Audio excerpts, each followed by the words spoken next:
அறவிலிருந்து. So நம்ம அஃபோரிசம் number 38 வந்து பார்க்குறோம் இப்போ. ஆல்ரெடி போன வாரம் வந்து கிருஷ்ணாவுடைய அந்த பர்த்தை பத்தி நம்ம பார்த்தோம். அதாவது some say Krishna never lived, he is a myth, they mean on earth, for if Vrindavan existed nowhere, the Bhagavat could not have been written. So Sri Aurobindo அதுக்கு என்ன விளக்கம், மதர் என்ன அதுக்கு விளக்கம் சொன்னாங்க அப்படிங்கிறத நம்ம வந்து பார்த்தோம். அதை தொடர்ந்து ஒரு 40 வரைக்கும் இதே போன்ற இந்த ஒரு தீம்ல தான் வருது. இந்த தாட்ஸ் அண்ட் அஃபோரிசம்ல 38, 39, 40 இது மூணும் அப்படிதான் வருது. இப்போ இன்னைக்கு வந்து அடுத்து கிரைஸ்ட பத்தி சொல்றாரு. அதாவது இந்த தாட்ஸ் அண்ட் அஃபோரிசம்ல 40வது அஃபோரிசம் பாத்தீங்கன்னா, புக்கு வச்சிருந்தீங்கன்னா பாருங்க, 40. இது ரொம்ப ஒரு முக்கியமானதா வந்து நான் நினைக்கிறேன். ஏன்னா இந்த அஃபோரிசத்தை பார்த்துட்டு தான் எனக்கு வந்து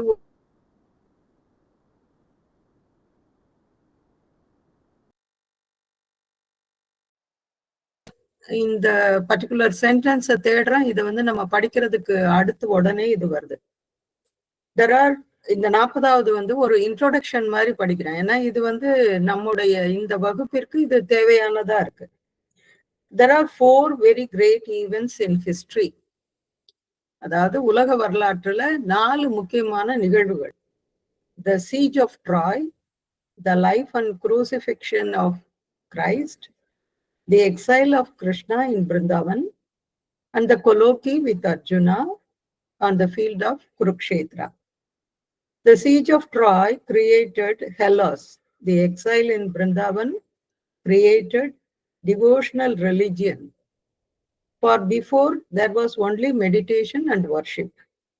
Christ from his cross humanized hero. The colloquy at Kurukshetra will yet liberate humanity. Yet it is said that none of these 4 events ever happened. இதேதான் இங்கேயும் இதுவரைக்கும் சொல்லப்பட்டது.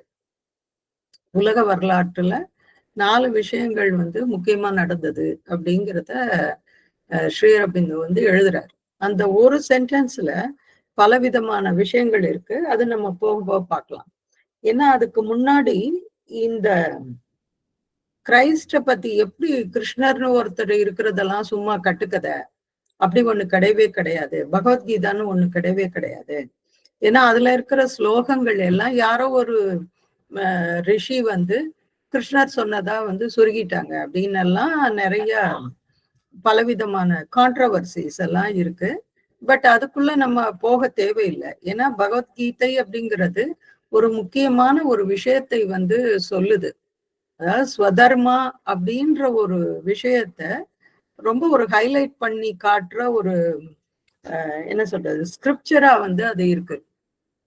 ஸ்வதர்மா அப்படின்னு சொன்னாக்கா நம்ம சாதாரணமா என்ன சொல்லுவோம் அப்படின்னா, நம்ம வந்து எந்த உயிருக்கும் தீங்கு செய்யக்கூடாது, நமக்கு வந்து அது பாவம் வந்துடும், அது இதுன்னு சொல்லிட்டு. அதே போல அந்த குருக்ஷேத்திர யுத்தத்துல கிருஷ்ணர் என்ன சொல்றாரு, அவங்க மேல கௌரவர்கள் மேல நீ அம்பு போடு அப்படின்னு அர்ஜுனன் கிட்ட சொல்றாரு. ஆனா அர்ஜுனன் வந்து தயங்குறாரு. இதெல்லாம் என் அண்ணன் தம்பிகள், அப்புறம் இது எங்க தாத்தா, இது எங்க பெரியப்பா, சித்தப்பா, இவங்க மேல எல்லாம் இவங்கள போய் நான் எப்படி கொல்ல முடியும் அப்படின்னு வந்து அர்ஜுனன் வந்து கேள்வி மேல கேள்வி கேட்கிறான். அப்போ கிருஷ்ணர் என்ன சொல்றாரு, இது வந்து உன்னுடைய ஸ்வதர்மம் இது அப்படின்னு சொல்றாரு. ஸ்வதர்மம்னா என்ன அப்படின்னாக்கா, உனக்கு வந்து என்ன பணி இடப்பட்டிருக்கிறதோ, இறைவனால் என்ன பணி இடப்பட்டிருக்கிறதோ அதை நீ செய்யணும், அவ்வளவுதான். ஏன் அதை செய்யணும் அப்படின்னாக்க, ஒரு சத்திரியனா உன்னுடைய வேலை, நீ வந்து உன் மக்களையும் உன்னையும் நாட்டையும் காப்பாற்ற வேண்டியது உன்னுடைய கடமை. சோ அதை நீ செய்யணும் அப்படின்னு சொல்றாரு பகவான், கிருஷ்ணர் சொல்றாரு. அப்போ அது மாதிரி ஒன்ன சொல்லும் போது இவனுக்கு வந்து திருப்பியும் கன்ஃபியூஸ் ஆயிடுது. இது எல்லாமே என்னுடைய மக்களாச்சு, இவங்களை போய் நான் எப்படி கொல்லணும், ஏன் கொல்ற இவங்களை வந்து நான் இது மாதிரி இந்த யுத்தத்துல போரிட்டு அவங்கள வந்து இப்படி செய்யணும் அப்படின்னு சொல்லும்போது அப்பதான் கிருஷ்ணர் சொல்றாரு, அவங்க ஆல்ரெடி செத்துட்டாங்க. நீ வந்து சும்மா அவங்களுடைய பிசிக்கல் பாடியை தான் நீ வந்து இப்ப வந்து அத கொல்ல போற. ஏன்னாக்கா எப்போ வந்து ஒரு தீய எண்ணம், அதாவது என்ன செஞ்சாவது அந்த நாட்டை நாம இது பண்ணிக்கணும், அதுக்கான எல்லா விஷயங்களும் அந்த கௌரவர்கள் செய்யும் போது, துரியோதனன் அந்த குரூப் ஃபுல்லா செய்யும் பொழுது அப்பயே அவர்கள் செத்து விட்டார்கள். அவர்களுடைய தர்மத்தின்படி அவர்கள் என்னைக்கு நிக்கலையோ அப்பயே அவங்க செத்துட்டாங்க. நீ சும்மா அவங்க உடம்பதான் நீ இது பண்ணிட்டு இருக்க அப்படின்னு கிருஷ்ணர் வந்து அந்த பகவத்கீதையில சொல்லுவார். சோ அது போல அப்ப இதெல்லாம் வந்து நமக்கு ஒரு மித்தாலஜி மாதிரி, ஒரு கட்டுக்கதை மாதிரி, கர்ண பரம்பரை கதைகள் போல நமக்கு வந்து சொல்லப்பட்டிருந்தாலும் அதுல பல விஷயங்கள் வந்து நமக்கு இருக்கு. நாம என்ன செய்யணும், எதை ஃபாலோ பண்ணணும், நம்ம வந்து இப்போ ஒருத்தன் நமக்கு வந்து ஏதோ கெட்டது பண்ணிட்டான் அப்படின்னு சொன்னாக்கா இல்ல இல்ல அவனை மன்னிச்சு விட்டுறணும், இல்லாட்டி ஒரு கணத்தை இது பண்ணா இன்னொரு கணத்தை, அதெல்லாம் கிடையவே கிடையாது. ஏன்னா இப்ப அவனுடைய அந்த ஈவில் இருக்கு இல்லையா, அந்த கெட்ட குணத்தை நாமளும் சேர்ந்து வளர்க்குறோம்னு அர்த்தம். அட்லீஸ்ட் அவங்க கிட்ட சொல்லணும், இதை வந்து நீ செய்யக்கூடாது அப்படின்னாவது சொல்லணும் இல்லையா. இது வந்து ரொம்ப ஓவரான ஒரு என்ன சொல்றது, ஒத்துக்கொள்ள முடியாத ஒரு ரேஷனல் இது கூட அதுல கிடையாது எதுவுமே. சோ இது போல பல ஒரு கிருஷ்ணரா இருந்துட்டு, ஒரு அவதாரமா இருந்துட்டு, இறைவனா இருந்துட்டு அவர் எப்படி இதெல்லாம் சொல்றாரு அப்படிங்கிறத பலருக்கு இது ஜீரணிக்க முடியாத ஒன்றாக இருக்கிறது. அது போலதான் இங்க வந்து யார சொல்றாங்க, கிரைஸ்ட வந்து இங்க சொல்றாங்க. கிரைஸ்ட வந்து strange, the German have disproved the existence of Christ. இந்த கிரைஸ்ட்னு ஒருத்தர் இல்லவே இல்லை அப்படிங்கிறத வந்து எங்களால நிரூபிக்க முடியும் அப்படின்னு சொல்லிட்டு இவங்களோட வாதம். Yet his crucifixion remains still a great historic fact than the death of Caesar. So இது வந்து ஒரு வரலாற்றுல ஒரு முக்கியமான நிகழ்வாக இன்னைக்கு கூட அது இருக்கு.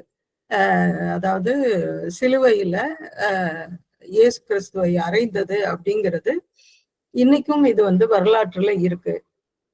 இத வந்து எப்படி சீசருடைய ஒரு இறப்பு எவ்வளவு இதுவானதோ அதே போல இதுவும் உண்மையானதே அப்படிங்கிறத பகவான் வந்து எழுதுற. சோ யாராவது இது வாசிக்கிறீங்களா இங்கிலீஷ்ல? மீனாட்சி அம்மா இல்லையா அன்னைக்கு? ராதாராணி வாசிங்கம்மா.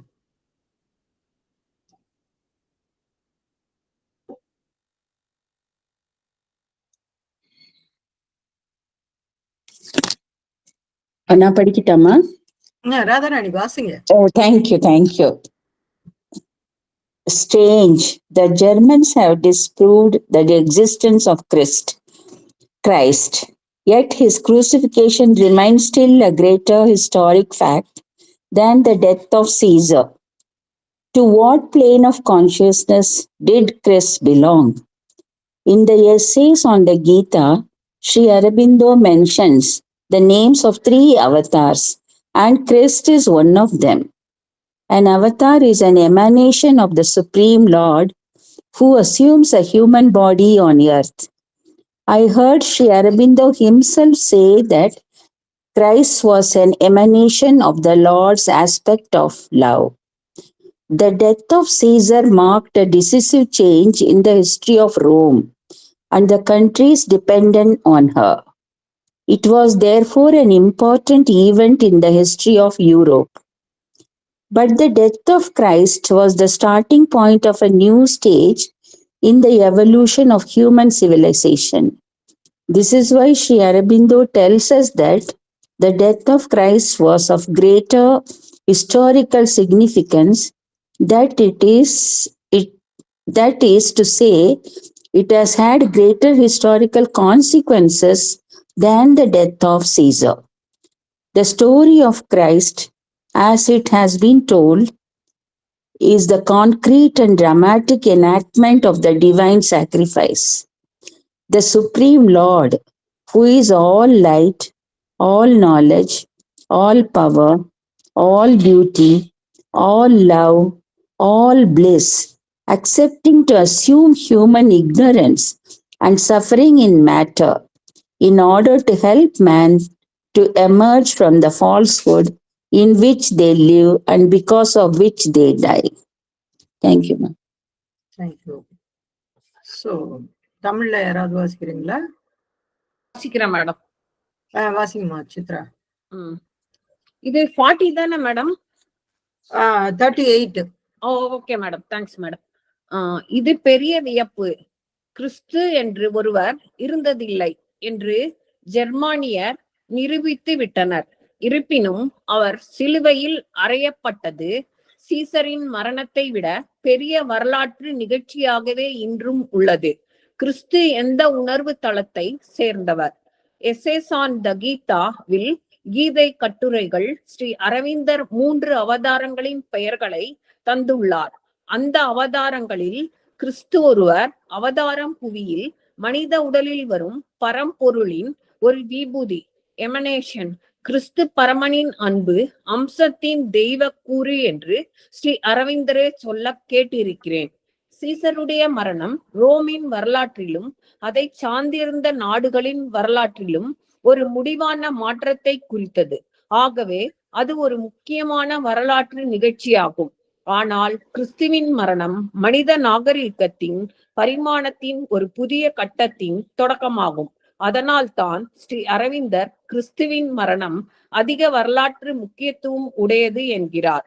அதாவது கிறிஸ்துவின் மரணத்தினுடைய பின் விளைவுகள் சீசரின் மரணத்தினுடைய பின் விளைவுகளை விட அதிக வரலாற்று முக்கியத்துவம் உடையவையாக இருந்துள்ளன. நாம் படிக்கும் கிறிஸ்துவின் வரலாறு இறைவனின் தியாகத்தை கண்கூடாக ஒரு நாடகம் போல் எடுத்து காட்டுகின்றது. மனிதர் பொய்மையில் வாழ்கின்றனர், அதனால் தான் அவர்கள் இறக்கின்றனர். அந்த பொய்மையில் இருந்து வெளியேற மனிதருக்கு உதவவே ஒளியையே, வடிவமான ஞானமே, வடிவமான ஆற்றலே, வடிவமான அழகே, வடிவமான அன்பே, வடிவமான ஆனந்தமே, வடிவமான பரமேஸ்வரன் அஞ்ஞான மனித வாழ்வை ஏற்று சடத்தில் துன்பம் அணிவிக்க இசைந்துள்ளான். 16 ஜூன் 1960. நன்றி மேடம். நன்றிம்மா. சோ இத பத்தி யாராவது சொல்ல முடியுமா?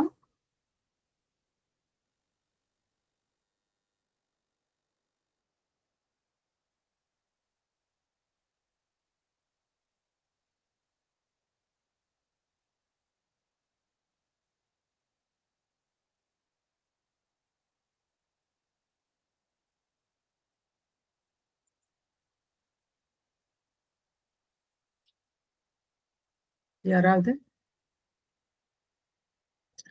ராதாராணி சொல்லுங்கம்மா. அதாவது இறைவன் எவ்வளவோ முழுமையானவரா இருந்தாலும் நமக்காக இந்த அஞ்ஞான போர்வையில அவதாரம் எடுத்து நம்மள கைட் பண்றார். அதுதாம்மா புரிஞ்சுங்க. அதுல கரெக்ட். அது இதுல என்னன்னாக்கா, அதாவது ஜெர்மானியர்கள் கிரைஸ்டன்னு ஒருத்தர் இல்லவே இல்லை அப்படின்னு நிரூபிச்சுட்டாங்களாம். சோ அத பகவான் இருக்கிற காலத்துல அப்பயே அதை சொல்லியிருக்காங்க. சோ அதனாலதான் பகவான் இதுல எழுதியிருக்காரு. ஆனாலும் அவர் சிறையில் அறையப்பட்டது என்பது ஒரு வரலாற்றில் ஒரு முக்கியமான ஒரு நிகழ்வு. அது எதை சொல்றாரு? Still a greater historic fact than the death of Caesar அப்படின்னு சொல்றாரு. ஜூலியஸ் சீசரை சொல்றாரு இங்க. இது யாருக்கா தெரியுமா? ஜூலியஸ் சீசரோட டெத்து எதை கொண்டு வந்ததுன்னு யாராவது சொல்ல முடியுமா? ஹிஸ்டரி ஸ்டூடெண்ட்ஸ் யாராவது இருக்கீங்களா?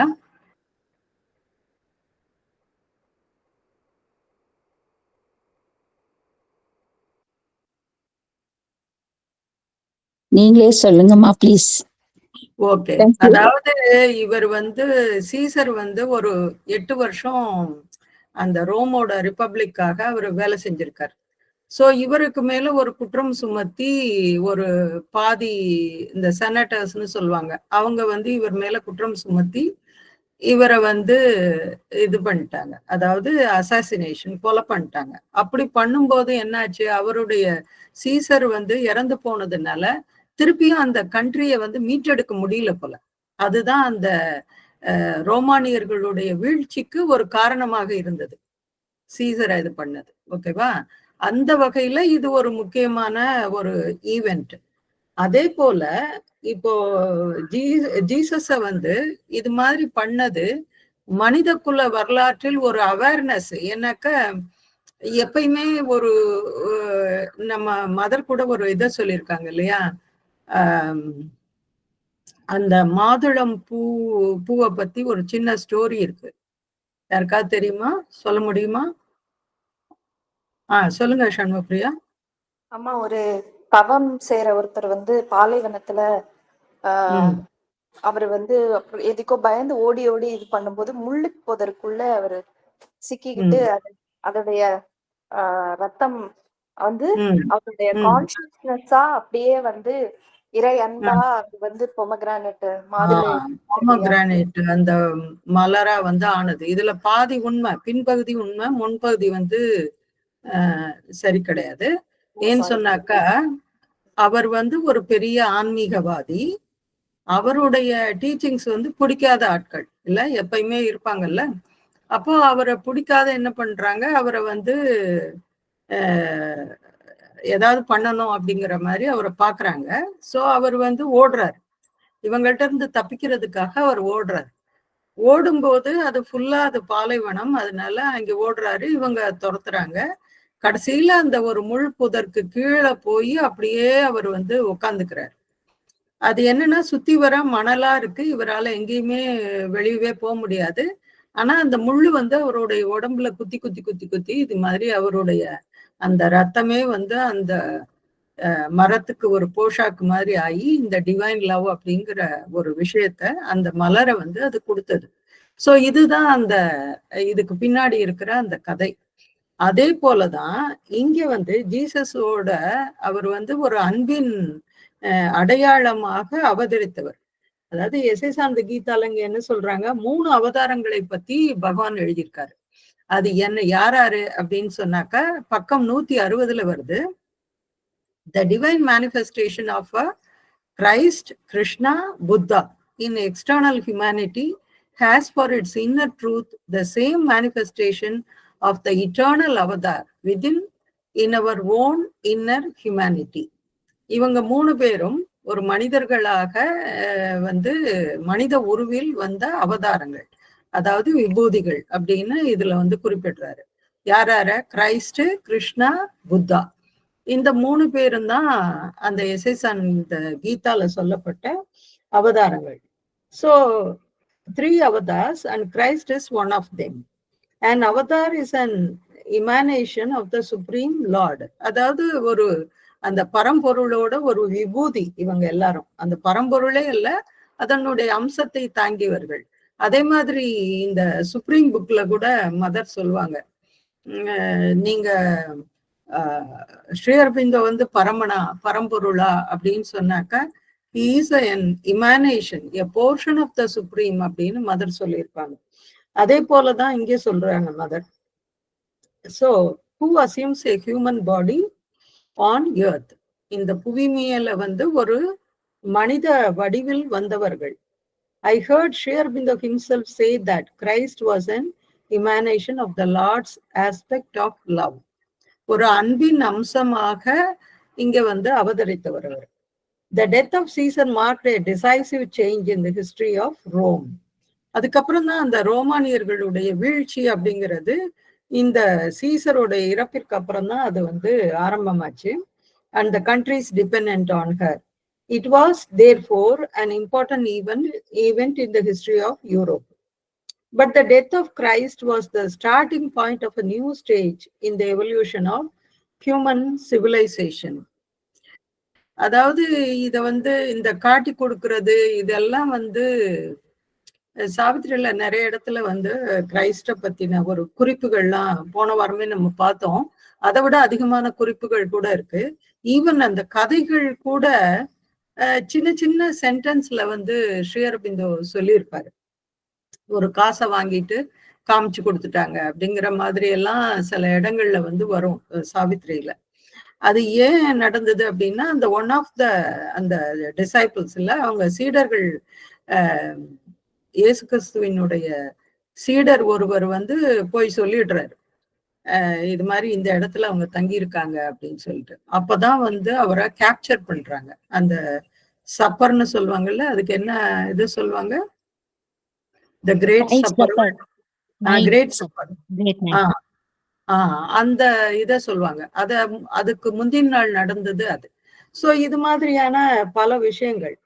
அப்போ இந்த ஹியூமன் சிவிலைசேஷனுக்கு அது வந்து ஒரு அடித்தளமாக அது இருந்தது.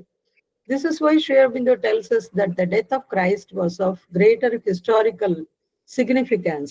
That is to say, it has had greater historical consequences than the death of Caesar. The story of Christ, as it has been told, is the concrete and dramatic enactment of the divine sacrifice. அதாவது ஒரு நாடகம் போல அது வந்து நடந்தது அப்படின்னு சொல்றாங்க அன்னை. ஏன்னு சொன்னா அந்த பரம்பொருள், பரமன் எப்படிப்பட்டவன்? All light, all knowledge, all power, all beauty, all love, all bliss. அப்ப வந்து இது அத்தனையுமானவன். அப்ப நாமளும் வந்து இப்படிதான் இருந்திருக்கணும், இல்லாட்டி ஒவ்வொரு அவதாரங்களும் இப்படிதான் இருக்கணும். ஆனா இவங்கெல்லாம் என்ன பண்ணாங்க அப்படின்னா, இந்த மனிதர்களுடைய அந்த விஷயத்தை எல்லாம் அவங்க எடுத்துக்கிறாங்க. இப்போ சிவபெருமானுக்கு ஒரு பெயர் உண்டு, நீலகண்டன் அப்படின்னு ஒரு பெயர் உண்டு. அது ஏன் வந்தது, யாராவது சொல்ல முடியுமா? சொல்லுங்க சண்முகப்பிரியா. ஆமா, பார்க்கடலை வந்து தேவர்களும் அசுரர்களும் கடையும் போது அதுல வெளிவந்த நஞ்ச வந்து அவரு நஞ்சுண்டான் நெஞ்சு ஒரு தொண்டைக்குழியில வச்சுக்கிட்டாரு. அதுக்கு மேல பார்வதி வந்து தடுத்து நிறுத்திட்டாங்க, போதும் அப்படின்னு. அதனால அவருடைய கழுத்து வந்து அந்த நீளமாக, அந்த விஷத்தின் காரணமாக அது நீளமாக மாறிடுச்சு. ஏன் முதல்ல அந்த பார்க்கடலை கடையும் போது முதல்ல என்ன வரணும்? சாதாரணமா அமுதம் தானே வரணும். ஆனா வந்தது என்ன? விஷம், விஷம் தான் வந்தது. ஏன் விஷம் வந்தது? எல்லாருடைய அந்த எண்ணங்கள், அந்த தாக்கங்கள் அதெல்லாம் சேர்ந்து அமிர்தம் வராம விஷம் தான் வந்தது. ஆனா இதை இப்படியே விட்டுட முடியாது அப்படிங்கிறதுக்காக சிவபெருமானே வந்து ஒரு தியாகத்தை செய்தார். அப்படித்தானே அது அர்த்தமாகுது. அவர் வந்து தானே அதை எடுத்துக்கிறார். அந்த இதை வந்து இது யாருக்கும் போயிடக்கூடாது அப்படின்னாக்கா அவர் என்ன அர்த்தம்? ஆல் நாலேஜ், ஆல் பிளஸ், இல்ல all beauty, all power, all love. அந்த அன்பே உருவானவர் இல்லையா? அதனாலதான் அவர் அந்த விஷத்தை, ஆலகால விஷத்தை என்ன செய்யறாரு? அவர் அதை எடுத்துக்கிறார். அது போலதான் இங்கேயும் accepting the human ignorance and suffering in matter in order to help men to emerge from the falsehood in which they live and because of which they die. அதனாலதான் அவங்க இருக்காங்க. மனிதர்களை வந்து இந்த அறியாமையில இருந்து மீட்டெடுக்கணும், அவங்க வந்து இந்த பொய்மையில இருந்து வெளியே வரணும், இருள்ல இருந்து வெளியே வரணும். அதுக்காக தான் வேலை செய்யறாங்க. புத்தரும் அப்படிதான் செஞ்சாரு. அதே போல பகவானும் இப்ப நமக்கு வந்து இன்னும் அதை விட ஆழமா போய் நம்ம உணர்வற்ற நிலையில என்னெல்லாம் உறங்கி கிடக்குதோ அது எல்லாத்தையும் தட்டி எழுப்பி எல்லாத்தையும் வெளிச்சத்துக்கு கொண்டு வர்றாரு. அப்ப மொத்தத்தையுமே வந்து ஒரு மாற்றம், திருவுரு மாற்றம் செய்வதற்காக இது எல்லாத்தையும், இவ்வளவு பெரிய வேலையை யாருமே செஞ்சதில்லை. இப்ப வந்து நம்ம சித்தி டே கொண்டாடுறோம், நாளன்னைக்கு வரப்போகுது, ஞாயிற்றுக்கிழமை அன்னைக்கு. சோ அது வந்து கிருஷ்ணருடைய உணர்வு பகவானுடைய உடலில் இறங்கிய நாள் அது. இப்ப கிருஷ்ண அவதாரத்தை பத்தி பேசணும். கிருஷ்ணர்னு ஒருத்தர் இல்லவே இல்லை அப்படிங்கிறத நம்ம சொல்றோம். ஆனா என்ன ஒரு அழகான ஒரு அந்த அன்னைக்கு நடந்த அந்த விஷயம், அந்த வெற்றி திருநாள் 1926. தேங்க்ஸ் சண்முகப்பிரியா இந்த கார்டு போட்டதுக்கு.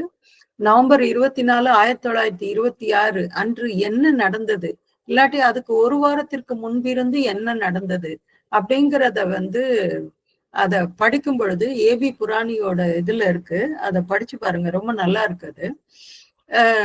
சோ அன்னைக்கு என்ன நடந்தது, பல பேருக்கு என்ன அனுபவங்கள்லாம் கிடைச்சது, பெரிய பெரிய அனுபவங்கள்லாம் கிடைச்சது, என்னவோ ஒண்ணு நடந்துருச்சு அப்படிங்கிறத மட்டும். ஆனா ஸ்ரீ அரபிந்தோ சொல்லவே இல்லை இது மாதிரி கிருஷ்ணருடைய இந்த உணர்வு என்னுடைய உடலில் இறங்குச்சுன்னு அவர் சொல்லல. அன்னைக்கு ஏதோ ஒரு முக்கியமான நிகழ்வு நடக்கிறது, அவ்வளவுதான். அதுக்கப்புறம் அன்னை தான் அதை சொல்றாங்க, அன்னை தான் அதுக்கப்புறமா இது எல்லாத்தையும் தெரிவிக்கிறாங்க. சோ அவர் என்ன சொல்றாரு, இன்னும் யோகத்தில் ஈடுபடும் பொருட்டு நான் இன்னையில இருந்து ஒதுக்கம் போறேன் அப்படிங்கறத மட்டும் அதுக்கப்புறம் அறிவிக்கிறாங்க. சோ அது வந்து 24 பேர் அன்னைக்கு இருந்ததாக ஏபி புராணி அவர்கள் எழுதுகிறார். அதுல வந்து யாராரு அப்படிங்கறதெல்லாம் அவரு பேரெல்லாம் லிஸ்ட் அவுட் பண்ணியிருக்காரு. அன்னைக்கு என்ன நடந்தது, நிறைய பேர் கடற்கரையில இருந்தாங்க, நிறைய பேர் வெளியே போயிருந்தாங்க, எல்லாரையும் வர சொல்லி செய்தி அனுப்புறாங்க. ஒரு கிட்டத்தட்ட 5:30 மணிக்கு எல்லாரும் கூடினதுக்கு அப்புறம் பகவான் வந்து இது மாதிரி வராரு. ஏதோ ஒரு அழுத்தம் அது வந்து வெளிப்படுவதற்காக காத்து கொண்டிருக்கிறது அப்படிங்கிற மாதிரி எல்லாம் சொல்றாங்க. நான் வந்து வார வாரம் ஸ்ரீ அரபிந்தோட பயோகிராஃபி அதை உங்களுக்கு அனுப்புறேன் தானே. போன வாரம் அனுப்பிச்சேனா சண்முகப்பிரியா? லாஸ்ட் வீக் சரிங்கம்மா. சோ இந்த வாரம் வந்து நான் அனுப்பும்போது 2 இது அனுப்புறேன். ஒண்ணு வந்து ஸ்பெஷலா இந்த சித்தி டேயை பத்தினது. இது வந்து நாளைக்கு இந்த சமயத்துல இந்த தகவலை உங்களுக்கு எல்லாருக்கும் தெரிவிக்கிறேன். நாளைக்கு சித்தி டேயை பத்தி ஒரு சின்ன ஒரு என்ன சொல்றது, ஒரு ப்ரோக்ராம் மாதிரி ஏற்பாடு பண்ணியிருக்காங்க வரதராஜன் ஐயாவும் ஷியாமளா அம்மாவும். அது வந்து அந்த அருள்வழி பள்ளி அவங்க நடத்துற அந்த ஸ்கூலு. சோ நாளைக்கு வந்து சாவித்ரி பவன்ல நடக்க இருக்கு.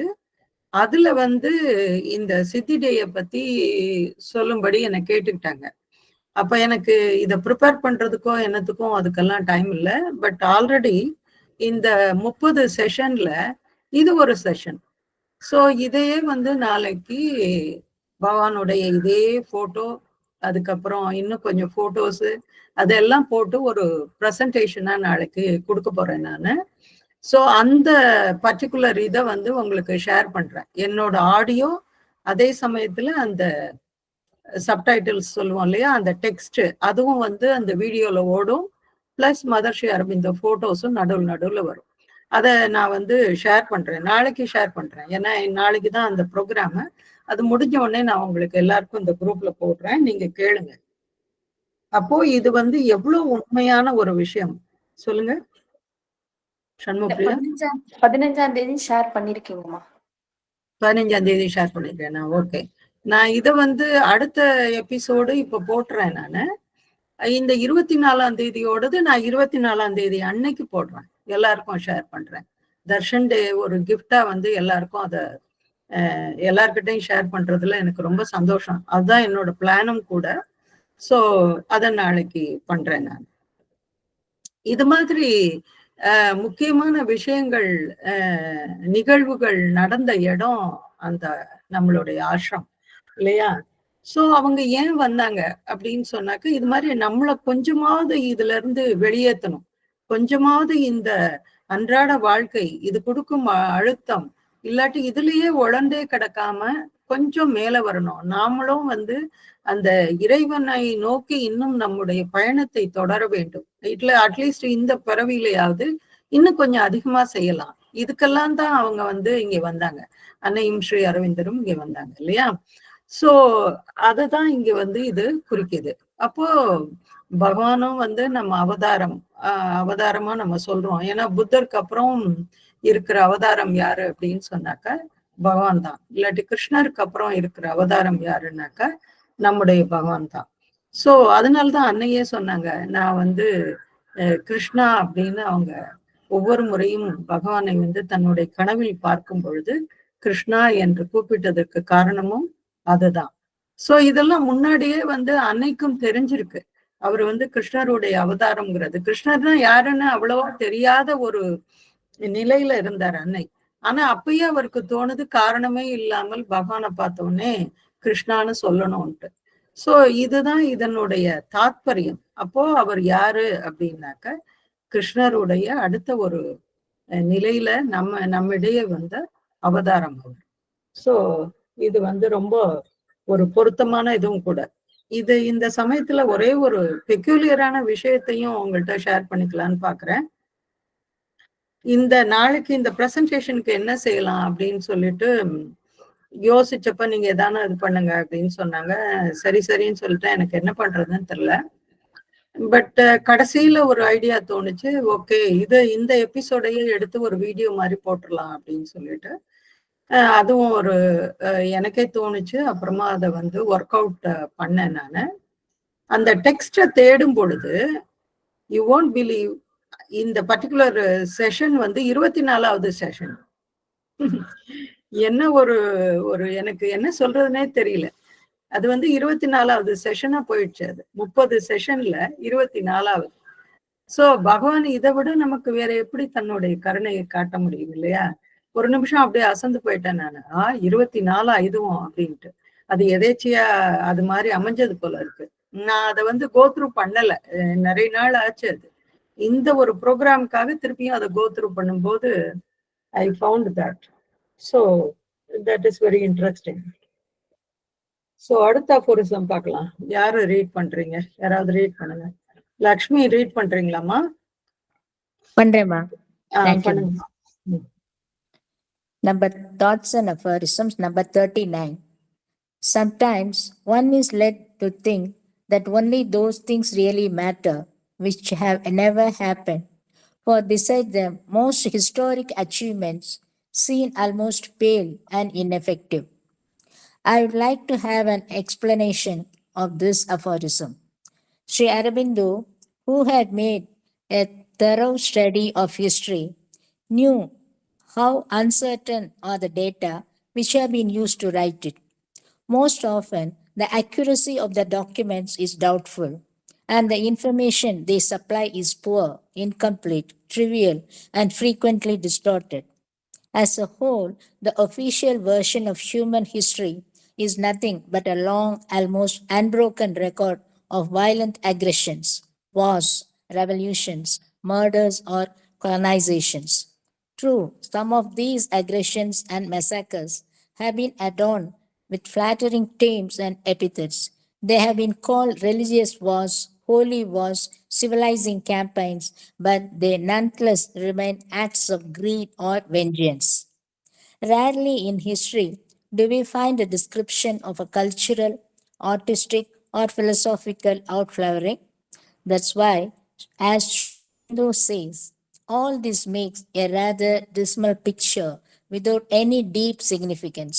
On the other hand, in the legendary accounts of things which may never have existed on earth, of events which have not been declared authentic by official knowledge, of wonderful individuals whose existence is doubted by the scholars in their dried up wisdom, we find the crystallization of all the hopes and aspirations of man, his love of the marvelous, the heroic, and the sublime, the description of everything he would like to be and strives to become. That, more or less, is what Sri Aurobindo means in his aphorism. 22nd June 1960. Thank you, ma'am. Thank you. தமிழ்ல யாருமா வாசிக்கிறீங்க? யாராவது Tamil book வச்சிருக்கீங்களா? வாசிங்க சண்முகப்பிரியா. படிக்கிறேன். 39. சில சமயங்களில் ஒருபோதும் நிகழாதவை உண்மையில் முக்கியத்துவம் உடையவை என்று எண்ணத் தோன்றுகிறது. ஏனெனில் அவற்றுடன் ஒப்பிட மிகவும் திட்பமான வரலாற்று சாதனைகளும் மங்கலாகவும் சக்தியற்றவையாகவும் தோன்றுகின்றன. இந்த சூத்திரத்தை விளங்கி அருள வேண்டும். ஸ்ரீ அரவிந்தர் வரலாற்றை கசடர கற்றவர். வரலாற்றை எழுத பயன்படுத்தியிருக்கும் விவரங்கள் எந்த அளவிற்கு நிச்சயமற்றவை என்பதை அவர் நன்கறிவார். மிக பெரும்பாலும் பயன்படுத்தும் ஆவணங்கள் முற்றிலும் சரியானவைதானா என்பது சந்தேகத்திற்கு ரீதியாக இருக்கும். அவை தரும் விவரங்கள் போதுமானவையாக இருக்கா, அரைகுறையாக இருக்கும், அற்பமானவையாக இருக்கும், அடிக்கடி விஷயங்களை திரித்து கூறுவதாக இருக்கும். மொத்தத்தில் அதிகாரபூர்வமாக நமக்கு தரப்பட்டுள்ள வரலாறு பல பலாத்காரமான வலுத்தாக்குதல்களின், போர்கள், புரட்சிகள், கொலைகள் அல்லது பிற நாடுகளை பிடித்தல், நீண்ட கிட்டத்தட்ட இடைவிடாத வரலாறன்றி வேறல்ல. இந்த பலாத்கார தாக்குதல்கள், படுகொலைகள் சிலவற்றை அழகான பெயர்கள் கொடுக்கப்பட்டிருப்பது மெய்தான். அவற்றுக்கு சமயப் போர்கள், புனிதப் போர்கள், மக்களை நாகரிகப்படுத்த எடுத்த இராணுவ நடவடிக்கைகள் என்றெல்லாம் பெயர் சூட்டியிருக்கிறார்கள். இருந்த போதிலும் அவை பேராசை செயல்கள் அல்லது பழி தீர்க்கும் செயல்கள். ஒரு கலை மலர்ச்சியையோ பண்பாட்டு மலர்ச்சியையோ தத்துவ மலர்ச்சியையோ பற்றி வரலாற்று நூல்களில் காண்பது மிகவும் அரிது.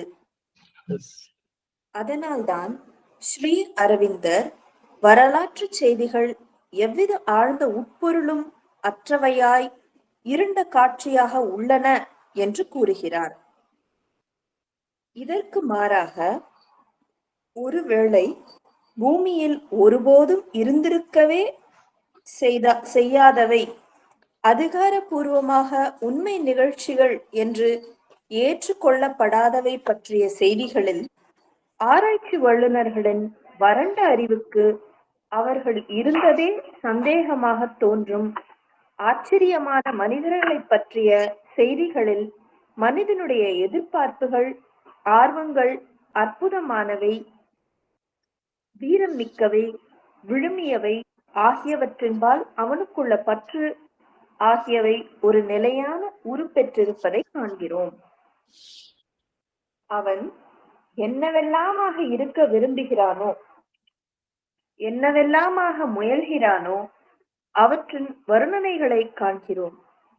ஏறத்தாழ இதையே ஸ்ரீ அரவிந்தர் இந்த சூத்திரத்தில் கூறுகிறார். 22 ஜூன் 1960. நன்றி. தேங்க்யூமா. சோ அதாவது சில இந்த அஃபோரிசம்ல வந்து sometime one is led to think that only those things really matter which have never happened. எது நடக்கல அப்படிங்கிறாங்களோ அப்படின்னு நம்ம சந்தேகப்படுறோமோ அதெல்லாம் வந்து அற்புதமானதாக இருக்கும். உதாரணத்துக்கு இந்த பகவத்கீதையை வந்து அது எப்படி ஒரு போர்க்களத்துல சொல்லியிருக்க முடியும்? இப்படியெல்லாம் நம்முடைய மனித சிந்தனைகள் வந்து போகும். அது எப்படி சொல்லியிருக்க முடியும்? அதை எப்படி கேட்டிருக்க முடியும்? இதெல்லாம் நம்முடைய சிந்தனைகள். சோ இதெல்லாம் நடந்திருக்க வாய்ப்பே இல்லை. இது மாதிரி அற்புதமான விஷயங்களை எல்லாம் இது போல சொல்றது. ஆனா எதெல்லாம் வந்து ஒரு சண்டையோ ஒரு பழி தீர்க்கும் இதுவோ, இப்போ உதாரணத்துக்கு எடுத்துக்கோங்களேன், நம்ம வந்து ஸ்கூல்ல எல்லாம் படிச்சிருக்கோம். நமக்கு ஹிஸ்டரி வந்து வந்தது அப்படின்னு சொன்னாக்க எதை பத்தினதா இருக்கும்? பெரும்பாலும் நம்ம பள்ளிக்கூடத்துல படிச்சது இந்திய வரலாறு அப்படின்னா என்னவா இருக்கும்? நம்ம நாட்டோட சுதந்திர போராட்டம், இல்ல நடந்த இந்த சண்டைகள், சச்சரவு, அந்த மாதிரி நாகரிகத்தோட இதெல்லாம் எப்படி அடிமட்டத்துல இருந்து அவங்க முன்னாடி மேல மேல வரும்போது எல்லா நாட்டோட நாகரிகம், அந்த சமுதாயத்தோட வளர்ச்சி, பண்பாடு அதெல்லாம். சண்முகப்பிரியா சொல்லுங்க. ஆமா, பெரும்பாலும் போர்கள் தாம்மா. பெரும்பாலும் போர்கள். ஏன்னா முகலாயர்கள் அவங்க வந்து என்ன பண்ணாங்க, இந்தியா தான் வளமான நாடாக இருந்தது அந்த காலத்துல. சொல்லுங்க சண்முகப்பிரியா.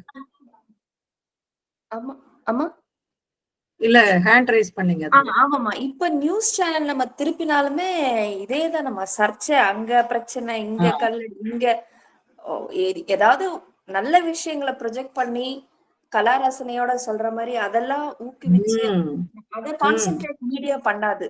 மசாலா இன்னும் அதுல மசாலா ஸ்பைஸ் ஆட் பண்ணி அதை பூதாகரமாக்கி அந்த பொறுப்பு சான்றிதழ் அவங்களுடைய கையில இருக்கிற அந்த இத வந்து அவங்க சரியா இன்னும் பயன்படுத்தணுமா அந்த மீடியாக்காரங்க. என்ன நான் திருப்பினாலே அங்க சண்டை, செயின் இது, தெஃப்ட், ஃபயர் ஆக்சிடென்ட், ஃபுல்லா நெகட்டிவ் மட்டுமே தான் வரும். ஆமா, அது மட்டும்தான் வரும். ஆனா பகவான் மதர் சொன்னது போல இந்த போர்கள்லாம் என்னத்துக்காக நடக்குது அப்படின்னு சொன்னாக்கா ஒரு பழி தீர்க்கும் நோக்கத்தோட தானே நடக்குது. அந்த காலத்துல இருந்தே அதான். அவுரங்கசீப் பார்ப்போம், அதுக்கப்புறம் வந்து நிறைய பானிபட் யுத்தம், அது அக்பரு, அது இதுன்னு சொல்லிட்டு லைனா பாத்தீங்கன்னா எல்லாமே. அதுக்கப்புறம் மௌரியர்கள் என்னெல்லாமோ நீங்க சொல்றது பாத்தீங்கன்னா அத்தனையுமே அந்த சண்டை பற்றியதாகவே இருக்கும். ஒரு நாட்டை வந்து எப்படி கைப்பற்றுவது, இதுவாவே அப்படியே போய்கிட்டே இருக்கும் கடைசி வரைக்கும். இதை தாண்டி பின்னாடி இந்த முகலாயர்கள்லாம் கொஞ்சம் இதான உடனே திருப்பியும் பாத்தீங்கன்னா அந்த மற்ற நாட்டிலிருந்து வந்தவர்கள், போர்ச்சுகீசியர்கள், அப்புறம் பிரிட்டிஷ்காரவங்க, இது மாதிரி இவர்களுடைய ஒரு தாக்குதல்னு சொல்ல முடியாது, ஒரு ஆக்கிரமிப்பு அது மாதிரி வந்து நம்ம அடிமைப்படுத்துவது, இது மாதிரி விஷயங்களாதான் நமக்கு இருக்கே ஒழிய இதுல நடந்த ஒரு பெரிய மிக நல்ல விஷயங்கள்லாம் எதுவுமே இல்லை. ஆனா சில நாடுகள், நம்முடைய அண்டை நாடுகளை எல்லாம் பார்க்கும் பொழுது இந்த சைடும் சரி, தமிழ் பேசுறவங்களும் சரி, அந்த சைடும் சரி, எல்லா அந்த நாடு பேர்லாம் சொல்ல விரும்பல, இதெல்லாம் பாத்தீங்கன்னாக்கா உண்மையாகவே அங்க நேர போனவங்க என்ன சொல்றாங்கன்னா அந்த மக்கள் அவ்வளவு அன்பானவர்களாக இருக்கிறார்கள்னு சொல்றாங்க எல்லாரும் மேலையும். ஆனா ஒரு சில இந்த அரசியல் நோக்கங்களோ இல்லாட்டி வேற என்னவோ தெரியல, இந்த காரணங்களாலதான் இந்தியா மேல வந்து இந்த காஷ்மீர் எல்லை பகுதியில வர்றது, சோ இது மாதிரி விஷயங்கள்லாம் நடக்கிறதுக்கு காரணம் வந்து ஒரு குறிப்பிட்ட ஒரு சிலர். அன்னை வந்து இன்னொரு இடத்துல, அதாவது மதர்ஸ் அஜெண்டால வந்து சொல்லியிருப்பாங்க, சில 4-5 பேர்களால் இந்த உலகம் ஆளப்படுகிறது அப்படின்னு வந்து 1960s சொல்லியிருக்காங்க. அப்ப இன்னைக்கு நிலைமையும் அதே போலதானே இருக்கு. ஒரு 4 நாடுகள் இல்லாட்டி ஒரு அதுல இருக்கிற ஒரு 4 பேர், ஒரு உயர்ந்தவர்கள், உயர்ந்தவர்கள்னா என்ன, பவர்ஃபுல்லா இருக்கிறவங்க, இவர்களாலதான் இந்த உலகமே வந்து ஆட்சி செய்யப்படுகிறது அப்படின்னு சொல்றாங்க. அப்போ அந்த 4 பேர் வந்து ஒரு விஸ்டம் இருந்தது, ஒரு டிவைன் நாலேஜ் அவங்களுக்கு ஓரளவாவது இருந்தது அப்படின்னு சொன்னா இப்படி செய்ய மாட்டாங்க. எதுக்கு இந்தியாவை டார்கெட் பண்றாங்க இல்லையா? எதுக்கு டார்கெட் பண்றாங்க? நிறைய pharma companies. You can't imagine how many pharma companies. ஏன்னு சொன்னா இது வந்து ரொம்ப ஜனத்தொகை மிக்க நாடு, என்னத்தை போட்டாலும் இங்க வந்து மார்க்கெட் பண்ணிடலாம், அவ்வளவுதான். இது மாதிரி எத்தனையோ விஷயங்கள் வந்து சொல்லிட்டே போலாம். ஆனா நமக்கு வந்து ஒரு அவேர்னஸ் வரணும், அதை வாங்குறதுக்கு முன்னாடி இல்லாட்டி அதை செய்யறதுக்கு முன்னாடி. அதுக்காகவும் நிறைய முயற்சிகள் இப்பெல்லாம் நடந்துட்டே தான் இருக்கு. அதுவும் ஒரு பக்கம் போகுது, ஆனா இதுவும் ஒரு பக்கம் வளர்ந்துட்டே போகுது. இல்ல அதை வாங்காதீங்க, அதை செய்யாதீங்க அப்படிங்கிறது அது வந்து ஒரு சொல்யூஷன் கொடுக்காது. ஆக்சுவலா ஆயுர்வேதத்துல வந்து இன்னைக்கு யாரோ கூட கூப்பிட்டாங்க, ஆயுர்வேதத்துல வந்து எல்லா விதமான இதுக்கும் சித்தா மெடிசன்லயும் ஆயுர்வேதா மெடிசன்லயும் அவ்வளவு ஒரு இது இருக்கு, அத்தனை இருக்கு. அது சும்மா பெரிய ஒரு எந்த சைடு எஃபெக்ட்ஸும் கொடுக்காது. ஹோமியோபதி இதெல்லாம் சைடு எஃபெக்ட்ஸே ஒண்ணுமே வராது, அந்த ரூட் காஸ் எதுவோ அதை எடுத்துடும். ஆனா அதுக்கெல்லாம் நம்ம போறோமா அப்படின்னாக்கா இல்லவே இல்லை, அதை செய்யறதும் இல்லை. அதை எப்படி தடுக்கிறது அப்படிங்கிற அந்த முறைகள் எல்லாம் பழங்காலத்துல நம்ம கிட்ட இருந்தது, அது எல்லாத்தையும் வந்து தொலைச்சிட்டோம் நம்ம, இல்லையா? சோ இது போல இந்த சண்டைகள், ஒரு ரெவல்யூஷன்ஸ், இதனால புரட்சி வந்தது. அப்கோர்ஸ் சில இன்னொரு இடத்துல சொல்லியிருப்பாங்க, war is the father of revolution அப்படின்னு சொல்லிட்டு. ஏன்னா ஒரு போர் நடந்து முடிஞ்சதுக்கு அப்புறம் பாத்தீங்கன்னா தான் அப்பதான் அது ஒரு புரட்சியை ஒரு புதுவிதமான இதுல கொண்டு வரும். என்னக்கா பிரெஞ்சு ரெவல்யூஷன்ல அதான் கொண்டு வந்தது, தொழிலாளர்களுடைய அந்த புரட்சி. அதுக்கப்புறம் தான் தொழிலாளர்களுக்கு இவ்வளவு 8 மணி நேரம் தான் வேலை செய்யணும், இவ்வளவு சம்பளம் கொடுக்கணும், அவங்களுக்கு இந்தந்த படி இதெல்லாம் கொடுக்கணும் அப்படிங்கிற விஷயம் எல்லாம் அதுக்கப்புறம் தான் வந்தது. அதெல்லாம் உண்மைதான். ஆனா வரலாற்றுல பெரும்பாலும் வந்து எழுதப்பட்டது இதுதான். ஆனா இங்க அன்னை என்ன சொல்றாங்க, ஒரு பிலசாபிக்கல் இது, அந்த ஒரு மறுமலர்ச்சி அது வந்து இல்லவே இல்லை. அவுட்ஃப்ளவரிங் ஆஃப் பிலாசபி அண்ட் ஆர்டிஸ்டிக் இதெல்லாம் எதுவுமே இல்லை. இது எங்கேயுமே ரெக்கார்ட பண்ணப்படல, இதெல்லாம் எங்கேயுமே ஆவணப்படுத்தப்படவில்லை. சோ இதெல்லாம் ஏன் செய்ய மாட்டேங்கிறாங்க, இதெல்லாம் ஏன் கொண்டு வர மாட்டேங்கிறாங்க அப்படின்னு அன்னை கேட்கிறார். அது ஒரு பாசிட்டிவா ஒரு விஷயத்த வந்து எடுத்துட்டு போகணும் இல்லையா? சரி, ஒரு வழியா கீழடியில ஏதோ கண்டுபிடிச்சாங்கன்னா கடைசியில அதையும் வந்து ஏதோ பண்ணிட்டாங்க. சோ இது மாதிரி பல விஷயங்கள் வந்து நமக்கு தெரிய வருது. ஆனா முக்கியமாக ஒரு போர் அப்படின்னு சொன்னா அது எதன் அடிப்படையில நடக்குது அப்படின்னு சொன்னா, ஒண்ணு பேராசை, இல்லாட்டி பழி தீர்க்கும் ஒரு படலமாக அது இருக்கு. நம்முடைய இன்னொரு அண்டை நாட்டை வந்து அதுக்கு உதாரணமாக சொல்லலாம், ஃபுல்லா பழிவாங்கும் படலம் தான். அதெல்லாம் பார்த்தோம்னாக்கா அப்படியே வந்து எனக்கெல்லாம் வந்து கண்ணில் தண்ணியே வருது. அந்த ஊர்ல வந்து ஒரு ஆள் கூட கிடையாது. அவ்வளோ பெரிய ஒரு அற்புதமான ரோடு இருக்கு. அவ்வளோ ஒரு செழிப்பான ஒரு நிலமாக அது இருக்கு. ஆனா ஒரு ஆள் கூட இல்ல. அந்த அந்த நாட்டுல இருக்கிற ஆட்கள் எல்லாம் உலகத்தின் பல பகுதிகள்ல சிதறி போய் கிடக்காங்க. அவங்களுடைய நாடுன்னு சொல்லிக்கவே முடியாத பல இடங்கள்ல இருக்காங்க. இதெல்லாம் இப்ப நம்ம வந்து பார்க்கிறோம். இது சாதாரண ஒரு ஒரு சிலரால ஏற்படுகிற ஒரு விஷயம். இதையும் வந்து அன்னை சொல்லியிருக்காரு. சோ அததான் இந்த அஃபோரிசம் வந்து இங்க சொல்லுது. அந்த மற்ற achievements, historic achievements seem almost pale and ineffective. அது என்ன ஒரு இதை நாம எட்டினோம், எதை சாதிச்சோம் அப்படிங்கிறது அது எதுவுமே இல்லவே இல்லை. இன்னைக்கும் கூட அதுதான். இந்தியர்கள் வந்து எத்தனையோ பலவிதமான அந்த சாஃப்ட்வேர் இதுல அவ்வளோ சாதிக்கிறாங்க. ஆனா இதெல்லாம் ஏதாவது வெளியே வருதானா? எதுவுமே வெளியே வரல. எங்கேயுமே எதையுமே சொல்ல மாட்டாங்க. அது எங்கேயாவது யாராவது ஒருத்தர் வந்து ஒரு பெரிய இது போடணும். ஒரு சில சமயம் அந்த மீடியால வந்து நல்ல விஷயங்கள் வருது. ஒரு ஆந்திரா மாநிலத்தோட ஒரு பையன், அதாவது ட்ரோன்ங்கிறது உங்களுக்கு எல்லாருக்கும் தெரியும். இப்பெல்லாம் கல்யாணங்கள்ல எல்லாம் கூட யூஸ் பண்றாங்க. இதெல்லாம் இப்ப வந்து எதுக்கு யூஸ் பண்றாங்கன்னாக்கா, இந்த நம்முடைய எல்லை பகுதிகளில் வந்து அந்த எனிமீஸோட அந்த நடமாட்டங்க, அவங்க மூவ்மெண்ட்ஸ் எல்லாம் வந்து வாட்ச் பண்றதுக்காக அந்த ட்ரோன் எல்லாம் இப்ப யூஸ் பண்றாங்க. அது முதல்ல கண்டுபிடிச்சது வந்து ஒரு சாதாரண ஒரு பையன், ஆந்திர மாநிலத்தை சேர்ந்த ஒரு பையன். அதெல்லாம் யாராவது போடுவாங்களா அப்படின்னாக்க போட மாட்டாங்க. ஒரு 17-18 வயசு பையன். அந்த அதை வந்து கேள்விப்பட்டோம் அப்படின்னு சொன்னாக்கா நமக்கு கண்ணில் தண்ணியே வரும். அவன் வந்து அந்த முழுசா தான் எப்படி அதை கஷ்டப்பட்டேன் அப்படிங்கிறத அவன் வந்து சொல்லியிருக்கான். ஒரு பேட்டியில வந்து அவன் சொல்லியிருக்கான். அவங்க அம்மா அப்பா வந்து ஒண்ணும் இல்லாதவங்க, ஒரு குடிசையில இருக்கிற பையன், சாதாரணமான ஒரு அரசு பள்ளியில படிக்கிற ஒரு பையன். அவர் வந்து ஏதோ கொத்தனார் வேலை ஏதோ செய்யறாரு, அவ்வளவுதான். ரொம்ப சாதாரண வேலை செய்யறாரு. அன்றாடம் காய்ச்சிகள்னு சொல்லலாம். அவ்வளவு கஷ்டமானது.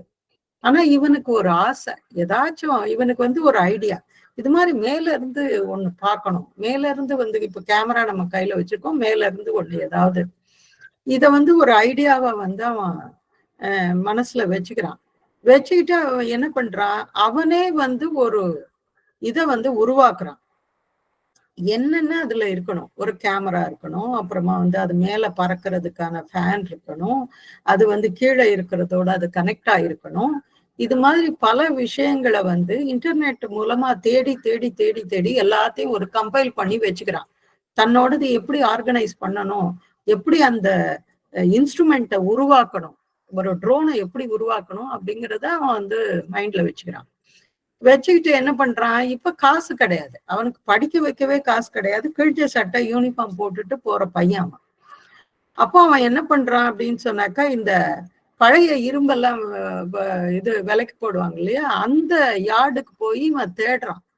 எதை தேடுறான், ஒரு இந்த உள்ளுக்குள்ள இருக்கிற அந்த சர்க்கியூட் போர்டு, அதுக்கப்புறம் இது மாதிரி குட்டி குட்டி இந்த ஃபேனு, இது எல்லாத்தையும் அவன் தேடி கலெக்ட் பண்ணி வீட்டுக்கு எடுத்துட்டு வந்து, அதுக்கப்புறம் அது எப்படி ஒண்ணு சேர்க்கிறது அப்படிங்கிறத தானே வந்து பண்ணிட்டு, அதுல வந்து அவன் இதை விடாம வேலை செய்யறான். 3-4 இயர்ஸ் அவன் வந்து அதுலயே வேலை செஞ்சு கடைசியில he succeeded in that. ஆனா என்ன ஆகுது, இப்ப வந்து அவன் ஒரு ஜப்பான்ல ஒரு இது மாதிரி போட்டிருக்காங்க. இது மாதிரி ஒரு நியூ ஐடியாஸை வெல்கம் பண்ற ஏசியன் கண்ட்ரீஸ்க்கான ஒரு சம்மிட் மாதிரி ஒண்ணு போட்டிருக்காங்க. ஸோ அதுக்கு வந்து இவனுடைய ஐடியாவை அப்ளை பண்றான். அதுக்கு வந்து ஒரு இதுவும் கிடைக்குது அவனுக்கு, அதுக்கு வந்து அப்ரூவும் ஆகுது. ஆனா அதுல வந்து ஒரு கண்டிஷன் அவனுக்கு என்னன்னு சொன்னாக்கா, யாராவது ஒரு ஐஐடி ப்ரொஃபஸர் வந்து he has to sign that, approve that project. அதை வந்து அப்ரூவ் பண்ணணும். அவன் பண்ணாதான் வந்து இவன் அங்கே போக முடியும். ஆனா இவனுக்கு வந்து யார்கிட்ட போய் கேட்கறது அப்படின்னு தெரியல. கடைசியில இவன் வந்து படிக்கிற காலேஜ்ல என்ன பண்றான், யார்கிட்டயோ கேட்டானாக்கா, சென்னையில இருக்கிற ஒரு ஐஐடி ப்ரொஃபஸர், இதெல்லாம் ரொம்ப ரீசெண்டா நடந்தது, விதின் 10-15 இயர்ஸ்க்குள்ள நான் சொல்றது, ரீசெண்ட் டைம்ஸ்ல நடந்தது. அப்புறம் அந்த ப்ரொஃபசர் கிட்ட அவனுக்கு வந்து காசு இல்லை, அவங்க ஊர்ல இருந்து சென்னைக்கு வர்றதுக்கு. சும்மா வெறும் ஒரு 50 ரூபாய் அது மாதிரி எடுத்துட்டு ஏதோ ட்ரெயினை பிடிச்சு அவன் வந்து அந்த ப்ரொஃபஸரோட அட்ரஸ எல்லாமே இன்டர்நெட்ல தேடி கண்டுபிடிச்சு அவங்க வீட்டு வாசல்லையே வந்து உட்கார்ந்துருக்கான். அவர் வந்து துரத்தியே விடுறாரு. So I am talking too much நினைக்கிறேன். இட்ஸ் ஓகே, இவ்வளோ பேசிட்டு ஓகே வந்து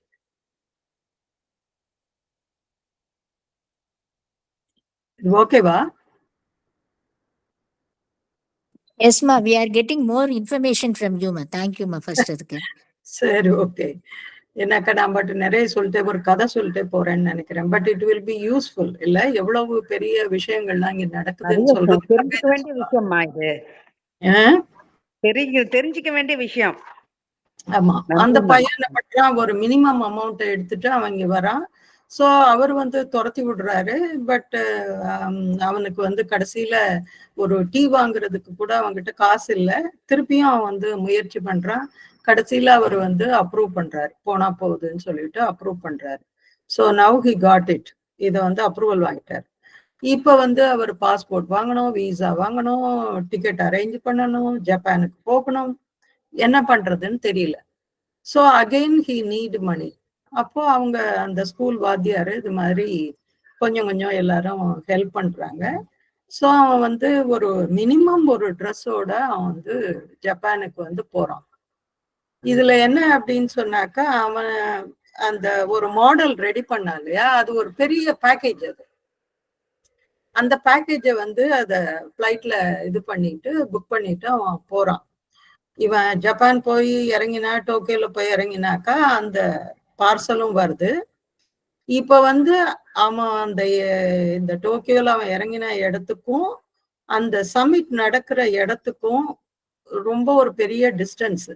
அந்த பையன் என்ன சொல்றான்னா, 10 எலக்ட்ரிக் ட்ரெயின் மாறணுமா, 1 2 இல்ல, 10 ட்ரெயின் மாறணும். 10 அது என்ன புல்லட் ட்ரெயின், 10 புல்லட் ட்ரெயின் மாறணுமா. So what he will do, அவன் வந்து ஒவ்வொரு புல்லட் ட்ரெயின்லயா அதை ஏத்தி அதை இறக்கி 10 இடத்துல வந்து அதே மாதிரி செஞ்சு 10வது இடத்துல வந்து அவன் அதை இறக்கி அந்த ஆர்கனைசர்ஸ் வந்து இவனுக்கு கூட்டிட்டு போறாங்க. அதுக்கப்புறம் அவங்க வந்து ரூம் கொடுக்குறாங்க, எல்லாம் பண்றாங்க. அந்த இது வருது அன்னைக்கு, அந்த நாள் அவனுடைய அந்த டிஸ்பிளே வைக்க வேண்டிய அந்த நாள் வருது. ஸோ அவன் எல்லாம் எந்தூசியாஸ்டிக்கா எல்லாம் அரேஞ்ச் பண்ணிட்டான். அதை வந்து டெமோ எல்லாம் பண்ணி எல்லாத்தையும் காட்டிட்டான், முடிஞ்சது. இப்ப வந்து அவங்க வந்து அனௌன்ஸ் பண்றாங்க. பார்த்தனாக்கா எல்லாம் அமெரிக்கன் இது இல்லாட்டி ரஷ்யன் ஆளுக இப்படியே அனௌன்ஸ் பண்றாங்களே ஒழிய ஏசியன் கண்ட்ரில இருந்து ஒரு ஆளையும் காணோம். இவன் நினைச்சுக்கிட்டான் நம்ம கொண்டு வந்தது மூட்டை கட்டிட்டு திருப்பி போயிட வேண்டியதுதான் அப்படின்னு சொல்லிட்டு ஆல்மோஸ்ட் அவன் வந்து இது முடிஞ்சிட்ட மாதிரி அந்த ஃபைனல் எண்டுக்கு வந்துடுச்சு. அப்புறம் திடீர்னு பார்த்தனாக்கா, அதாவது ஒரு ஸ்பெஷல் இது யாருக்கு இதுல கிடைக்குது அப்படின்னு சொன்னா அந்த பையனுக்கு கிடைக்குது அப்படின்னு சொன்ன உடனே அவனுக்கு அந்த சந்தோஷம் தாங்க முடியல. அந்த இடத்துலயே வந்து ரஷ்யன்ஸ் எல்லாம் இவனை வந்து வேலைக்கு கூப்பிடுறாங்க. ஒரு ஒரு மாசத்துக்கு எத்தனையோ கோடி சம்பளம் கொடுத்து அந்த இடத்துல கூப்பிடுறாங்க. At last he won that game. அவன் வந்து ஒரே வார்த்தையில மறுத்துடுறான், என்னுடைய நாட்டிற்கு மட்டுமே நான் வந்து சேவை செய்வேன், இது வந்து வேற நாடுகளுக்கு இல்லை அப்படின்னு சொல்லிட்டு அதை எடுத்துட்டு சந்தோஷமா வந்து இந்தியாவுக்கு வந்துடுறான். ஸோ இங்கே வந்து டிஆர்டிஓன்னு சொல்லப்படுறது, அதாவது டிஃபென்ஸ் ரிசர்ச் டெவலப்மெண்ட் ஆர்கனைசேஷன், அதுல வந்து அந்த பையனை வேலைக்கு சேர்த்து இன்னைக்கும் அவன் இருக்கான். அவனுடைய அந்த ட்ரோன் தான், முதல் ட்ரோன் தான் இந்தியன் ஆர்மி வந்து அவனை அதை ஃபர்தரா டெவலப் பண்ண வச்சது. அது ஸோ இதை ஏன் சொல்றேன் அப்படின்னு சொன்னாக்கா, இவ்வளோ பெரிய நேரம் கிட்டத்தட்ட ஒரு 15 நிமிஷம் போல சொல்லிட்டேன். இது மாதிரியான விஷயங்களை எல்லாம் வெளியில பெரும்பாலும் யாரும் சொல்வதில்லை. யார் சொல்றா இதெல்லாம்? இந்தியர்கள் தான் அதை கண்டுபிடிச்சாங்க. அதுவும் ஒரு சாதாரண பையன், ரொம்ப ரொம்ப சாதாரண பையன், அவன் கண்டுபிடிச்சான் அப்படிங்கிறத சொல்றது இல்லை. ஸோ அதை தான் இங்க ஸ்ரீ அரபிந்தோ சொல்ல வர்றாரு. நல்ல விஷயங்களை, இது மாதிரியான முக்கியமான விஷயங்களை வந்து யாருமே இதை சொல்வதில்லை. முக்கியமா இந்த தமிழ்நாட்டுல வந்து பாத்தீங்கன்னா இது இன்னொரு பிடி. இது தமிழ்நாட்டுல இல்லாத பொக்கிஷமே கிடையாது. ஒரு லிட்ரேச்சரும் சரி, கல்ச்சரும் சரி, கலாச்சாரம் எல்லா வகையிலையும் பாத்தீங்கன்னா தமிழ்நாட்டுக்கு ஈடு இணை வேற எதுவுமே கிடையவே கிடையாது. ஆனா இது வெளியில யாருக்காவது தெரியுமானா ஒண்ணும் தெரியாது. சோ அதுவும் அடுத்தது.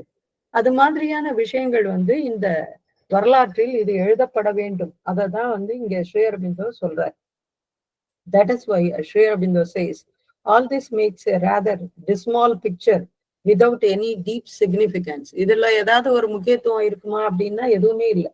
On the other hand, in the legendary accounts of things which may never have existed on earth, of events which have not been declared authentic by official knowledge, of wonderful individuals whose existence is doubted by the scholars in their dried up wisdom.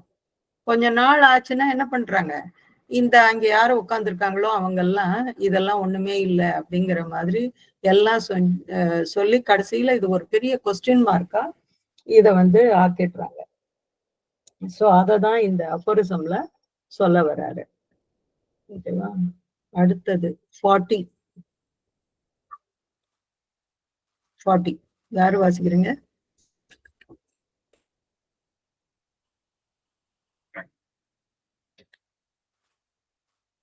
Bhanupriya வாசிங்கம்மா.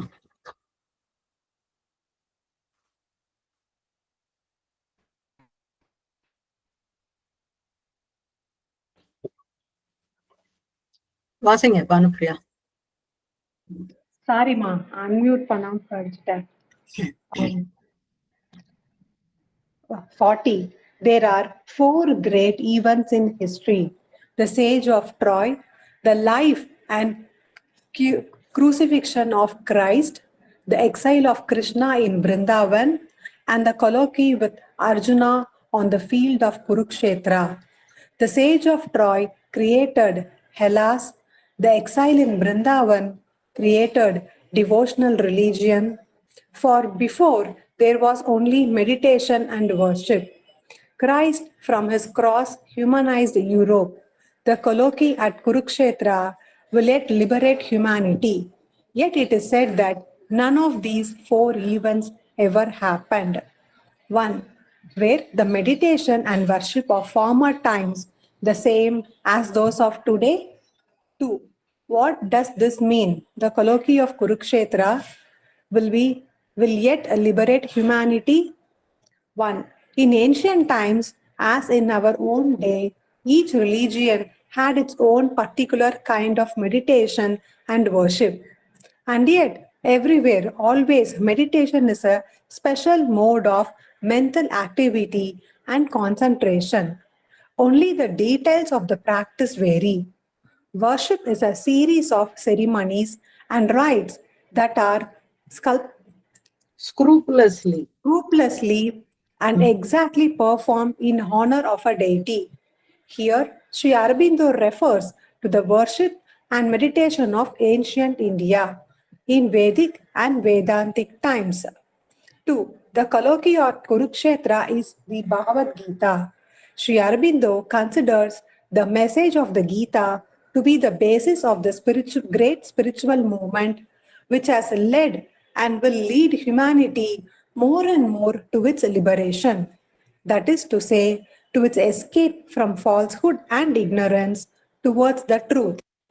From the time of its first appearance, the Gita has had an immense spiritual action, but with the new interpretation that Sri Aurobindo has given to it, its influence has increased considerably and has become decisive. 29 June 1960. Thank you, ma. தமிழ்ல யாராவது வாசிக்கிறீங்களா? நான் படிக்குவா madam?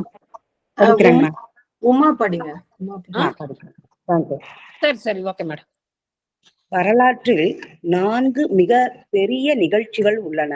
TRAI முற்றுகை, கிறிஸ்துவின் வாழ்வும் அவரது சிலுவையில் அறையப்பட்டதும், கிருஷ்ணனின் பிருந்தாவன வாசம், குருச்சேத்திர போர்க்களத்தில் கிருஷ்ணன் அர்ஜுனனுடன் நடத்திய உரையாடல்.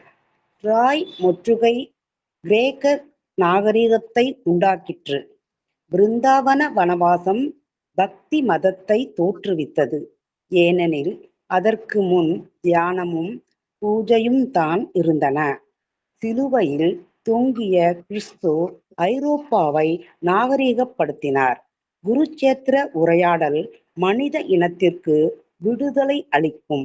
இருப்பினும் இந்த 4 நிகழ்ச்சிகளில் ஒன்றுமே நிகழவில்லை என்று சொல்லப்படுகிறது. 1. அந்த காலத்து தியானமும் பூஜையும் இன்றுள்ள தியானமும் பூஜையும் ஒன்றேதானா? 2.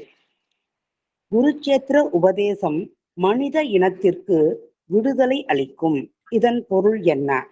1. இன்றுள்ளது போலவே பண்டைய காலத்திலும் ஒவ்வொரு சமயத்திற்கும் அவற்றிற்கே உரிய குறிப்பிட்ட வகையான தியானமும் பூஜையும் இருந்தன. ஆன போதிலும் எங்கும் எப்போதும் தியானம் என்பது ஒரு குறிப்பிட்ட வகையான மனச்செயலும் ஒரு முனைப்பாடுமே ஆகும். அவற்றை பழகும் முறைதான் சிறு விவரங்களில் வேறுபாடுகள் இருந்தன. பூஜை என்பது பல வகையான சடங்குகளை கொண்டது. அவை ஒரு தெய்வத்தை நோக்கி அனுசக்காமல் அதற்குரிய முறையில் செய்யப்பட்டன. இங்கு ஸ்ரீ அரவிந்தர் பண்டைக்கால இந்தியாவின் வழிபாட்டையும் தியானத்தையும் குறிப்பிடுகிறார். வேத காலத்திலும் வேதாந்த காலத்திலும் இருந்தவற்றை. 2. குருச்சேத்திர உரையாடல் பகவத்கீதை. கீதையின் செய்தியானது மனித இனத்தை விடுதலைக்கு இட்டுச் சென்றுள்ளன. மேன்மேலும் இட்டுச் செல்ல போகிற, அதாவது மனித இனத்தை பொய்மையிலும் அஞ்ஞானத்திலும் இருந்து தப்பி உண்மையை நோக்கி செல்ல செய்கின்ற ஒரு மாபெரும் ஆன்மீக இயக்கத்திற்கு அடிப்படையாகும் என்று ஸ்ரீ அரவிந்தர் கருதுகிறார். அது முதன் முதல் தோன்றிய நாளில் இருந்து கீதை ஒரு மாபெரும் ஆன்ம சக்தியாக வேலை செய்து வந்துள்ளது. ஸ்ரீ அரவிந்தர் அதற்கு ஒரு புதிய விளக்கம் கொடுத்த பின் அதன் செல்வாக்கு மிகவும் அதிகரித்து முடிவான ஒரு செயல் சக்தியாக அது ஆகியுள்ளது. 29 ஜூன் 1960. தேங்க்யூமா. தேங்க்யூ. ஸோ இததான் நான் இந்த வகுப்புல தொடக்கத்திலேயே இந்த அஃபோரிசமை தான் நான் இது சொன்னேன். இந்த ஒரு முக்கியமான இந்த அஃபோரிசம் தான் என்னை இந்த அஃபோரிசம் படிக்கவே தூண்டுச்சு அப்படின்னு நான் சொன்னேன் ஆல்ரெடி. ஏன்னு சொன்னா நிறைய முக்கியமான விஷயங்கள் இந்த ஒரே ஒரு அஃபோரிசத்துல இருக்கிறதாக நான் உணர்கிறேன். ஏன்னு சொன்னாக்கா வரலாற்றில் 4 மிகப்பெரிய நிகழ்ச்சிகள் உள்ளன. ட்ராய் முற்றுகை, கிறிஸ்துவின் வாழ்வும் அவர் சிலுவையில் அறையப்பட்டதும், கிருஷ்ணனின் பிருந்தாவன வாசம், குருக்ஷேத்திர போர்க்களத்தில் கிருஷ்ணன் அர்ஜுனனுடன் நடத்திய உரையாடல். இந்த 4 முக்கியமான உலக நிகழ்வுகளை இங்க சொல்றாரு. ஏன்னு சொன்னா இந்த 4 நிகழ்வுகளுக்கு அப்புறம் உலகம் ஒரு பெரிய மாற்றத்தை கண்டது. அதுதான் இதனுடைய முக்கியத்துவம். இதை எந்த அளவுக்கு ஸ்ரீ அரபிந்தோ யோசிச்சிருக்காரு அப்படின்னு இத படிக்கும்போது எனக்கு தோன்றின ஃபர்ஸ்ட் விஷயம் அதுதான். எந்த அளவுக்கு இதை சிந்திச்சிருக்காரு. அப்போ இந்த உலகத்துல எப்பெல்லாம் இந்த ஒரு மாற்றம் நடந்திருக்கு அப்படின்னு அவர் ஆதி காலத்துல இருந்து இதை அப்சர்வ் பண்ணியிருக்காரு. அது ஃபர்ஸ்ட் நமக்கு தெரியுது. பிருந்தாவன வாசம் பக்தி மதத்தை ட்ராய் முற்றுகை கிரேக்க நாகரிகத்தை உண்டாக்கிற்று. அதுக்கப்புறம் பிருந்தாவன வாசம் பக்தி மதத்தை தோற்றுவித்தது. ஏனெனில் அதற்கு முன் தியானமும் பூசையும் தான் இருந்தன. சிலுவையில் தொங்கிய கிறிஸ்து ஐரோப்பாவை நாகரிகப்படுத்தினார். குருக்ஷேத்திர உரையாடல் மனித இனத்திற்கு விடுதலை அளிக்கும். இருப்பினும் இந்த 4 நிகழ்ச்சிகளில் ஒன்றுமே நிகழவில்லை அப்படின்னு எல்லாரும் இதை சொல்றாங்க. இதெல்லாம் பொய் அப்படிங்கிற மாதிரி சொல்றாங்க. இப்ப இந்த ட்ராய், த சீஜ் ஆஃப் ட்ராய், அது தெரியுமா யாருக்காவது? ஹெலன்கிற ஒரு விமனுக்காக அந்த இது நடந்தது அப்படின்னு சொல்லுவாங்க மேடம். எனக்கு ரொம்ப டீடைலா தெரியல. சரி, ஓகே. எனக்கு டீடைலா தெரியாது அப்படின்னு வரும். பானுப்பிரியா, நீங்க ஹேண்ட் ரைஸ் பண்ணீங்க. அதான் அந்த கிரீக் அந்த போர் இருக்கும்போது அந்த ஹார்ஸ்குள்ள எல்லாரும் ஒழிஞ்சுப்பாங்க. அவங்க விக்டரி அடைஞ்சிட்டாங்கன்னு சொல்லி அவங்க கண்ட்ரிக்குள்ள எடுத்துட்டு போகும்போது அதுக்குள்ள இந்த கிரீக்ஸ் எல்லாம் வெளியில வந்து இந்த ட்ராய் அவங்க எல்லாரையுமே வந்து இது பண்ணிடுவாங்க இல்லையா, and they will win. Like அந்த பெரிய ஹார்ஸ்குள்ள ஒழிஞ்சிட்டு பண்ணுவாங்க, அந்த ஸ்டோரி மாதிரி. சரி, எனக்கு இது வந்து ரொம்ப பெருசா இது தெரியாது. பட் ஒண்ணு தெரிஞ்சது என்ன அப்படின்னு சொன்னாக்கா, அந்த காலத்துல வந்து உலகம் முழுக்க பெரும்பாலும் கிரேக்க மொழி தான் பேசப்பட்டதாம் ஒரு காலத்துல.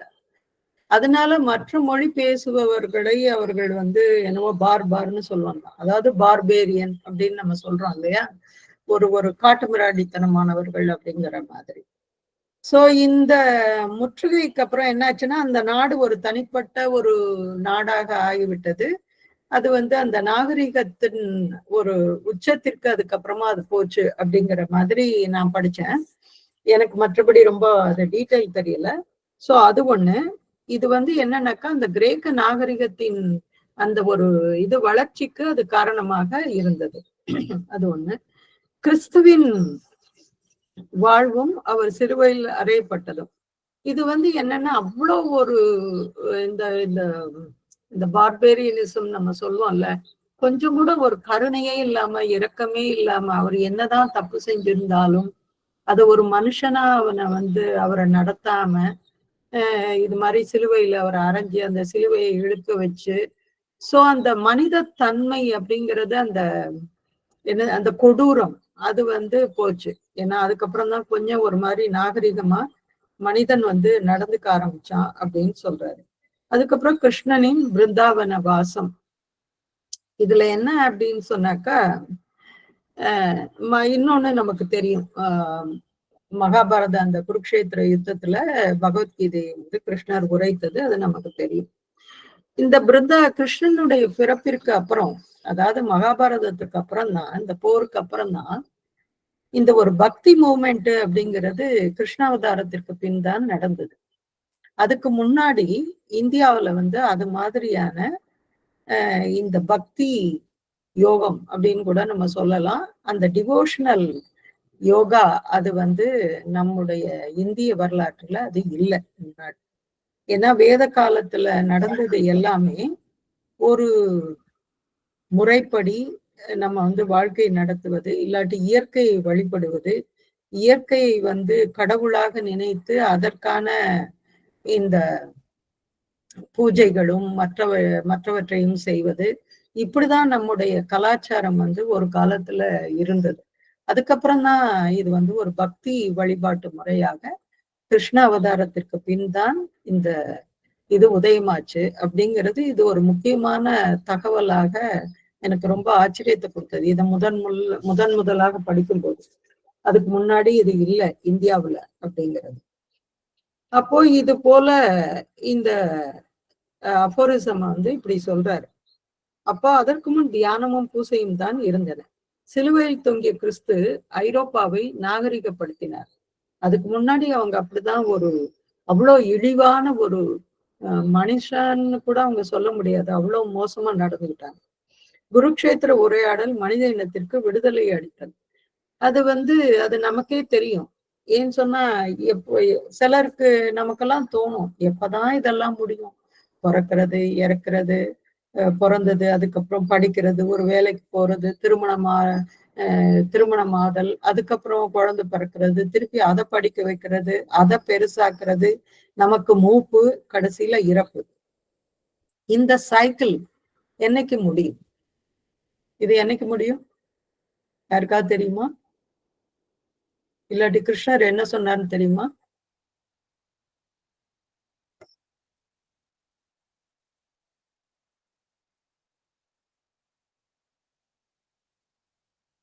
இந்த பசில் எப்ப முடியுங்கிறது எப்பவுமே எல்லாருக்கும் இருக்கிற கேள்விதான்.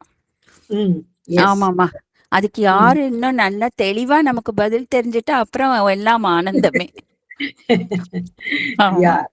சண்முக பிரியா வந்து புனரபி ஜனனம் விட்டுட்டாங்க. அவங்க புனரபி ஜனனம், புனரபி மரணம் அதை வந்து விட்டுட்டாங்க. புனரபி ஜனனம் அதாவது பிறக்கிறது, இறக்குறது. கிருஷ்ணர் என்ன சொல்றாரு அப்படின்னு சொன்னாக்க, ராதாராணிமா, இந்த சக்கரம், இந்த சைக்கிள், இந்த சுழற்சி என்னைக்கு முடியும் அப்படின்னு ஒரு மனிதன் கேட்டப்போ நீ என்னை சரணடைந்து விடு, இந்த சைக்கிளை வந்து நான் எடுத்துடுறேன் அப்படின்னு சொல்றாரு. அதுதான் வந்து கிருஷ்ணர் வந்து நமக்கு அளித்த உபதேசம். இந்த சைக்கிள் என்னைக்கு முடியும்? பிறப்பு இறப்பு அப்படிங்கிறது என்னைக்கு முடியும்னா, நீ இப்ப வந்து கேக்குறல்ல, இந்த நிமிஷம் என்னை சரணடைந்து விடு, அதோட முடிந்தது உன்னோட சைக்கிள் அப்படிங்கிறாரு. சோ நாம வந்து இப்போ மதர் அதான் சொல்றாங்க.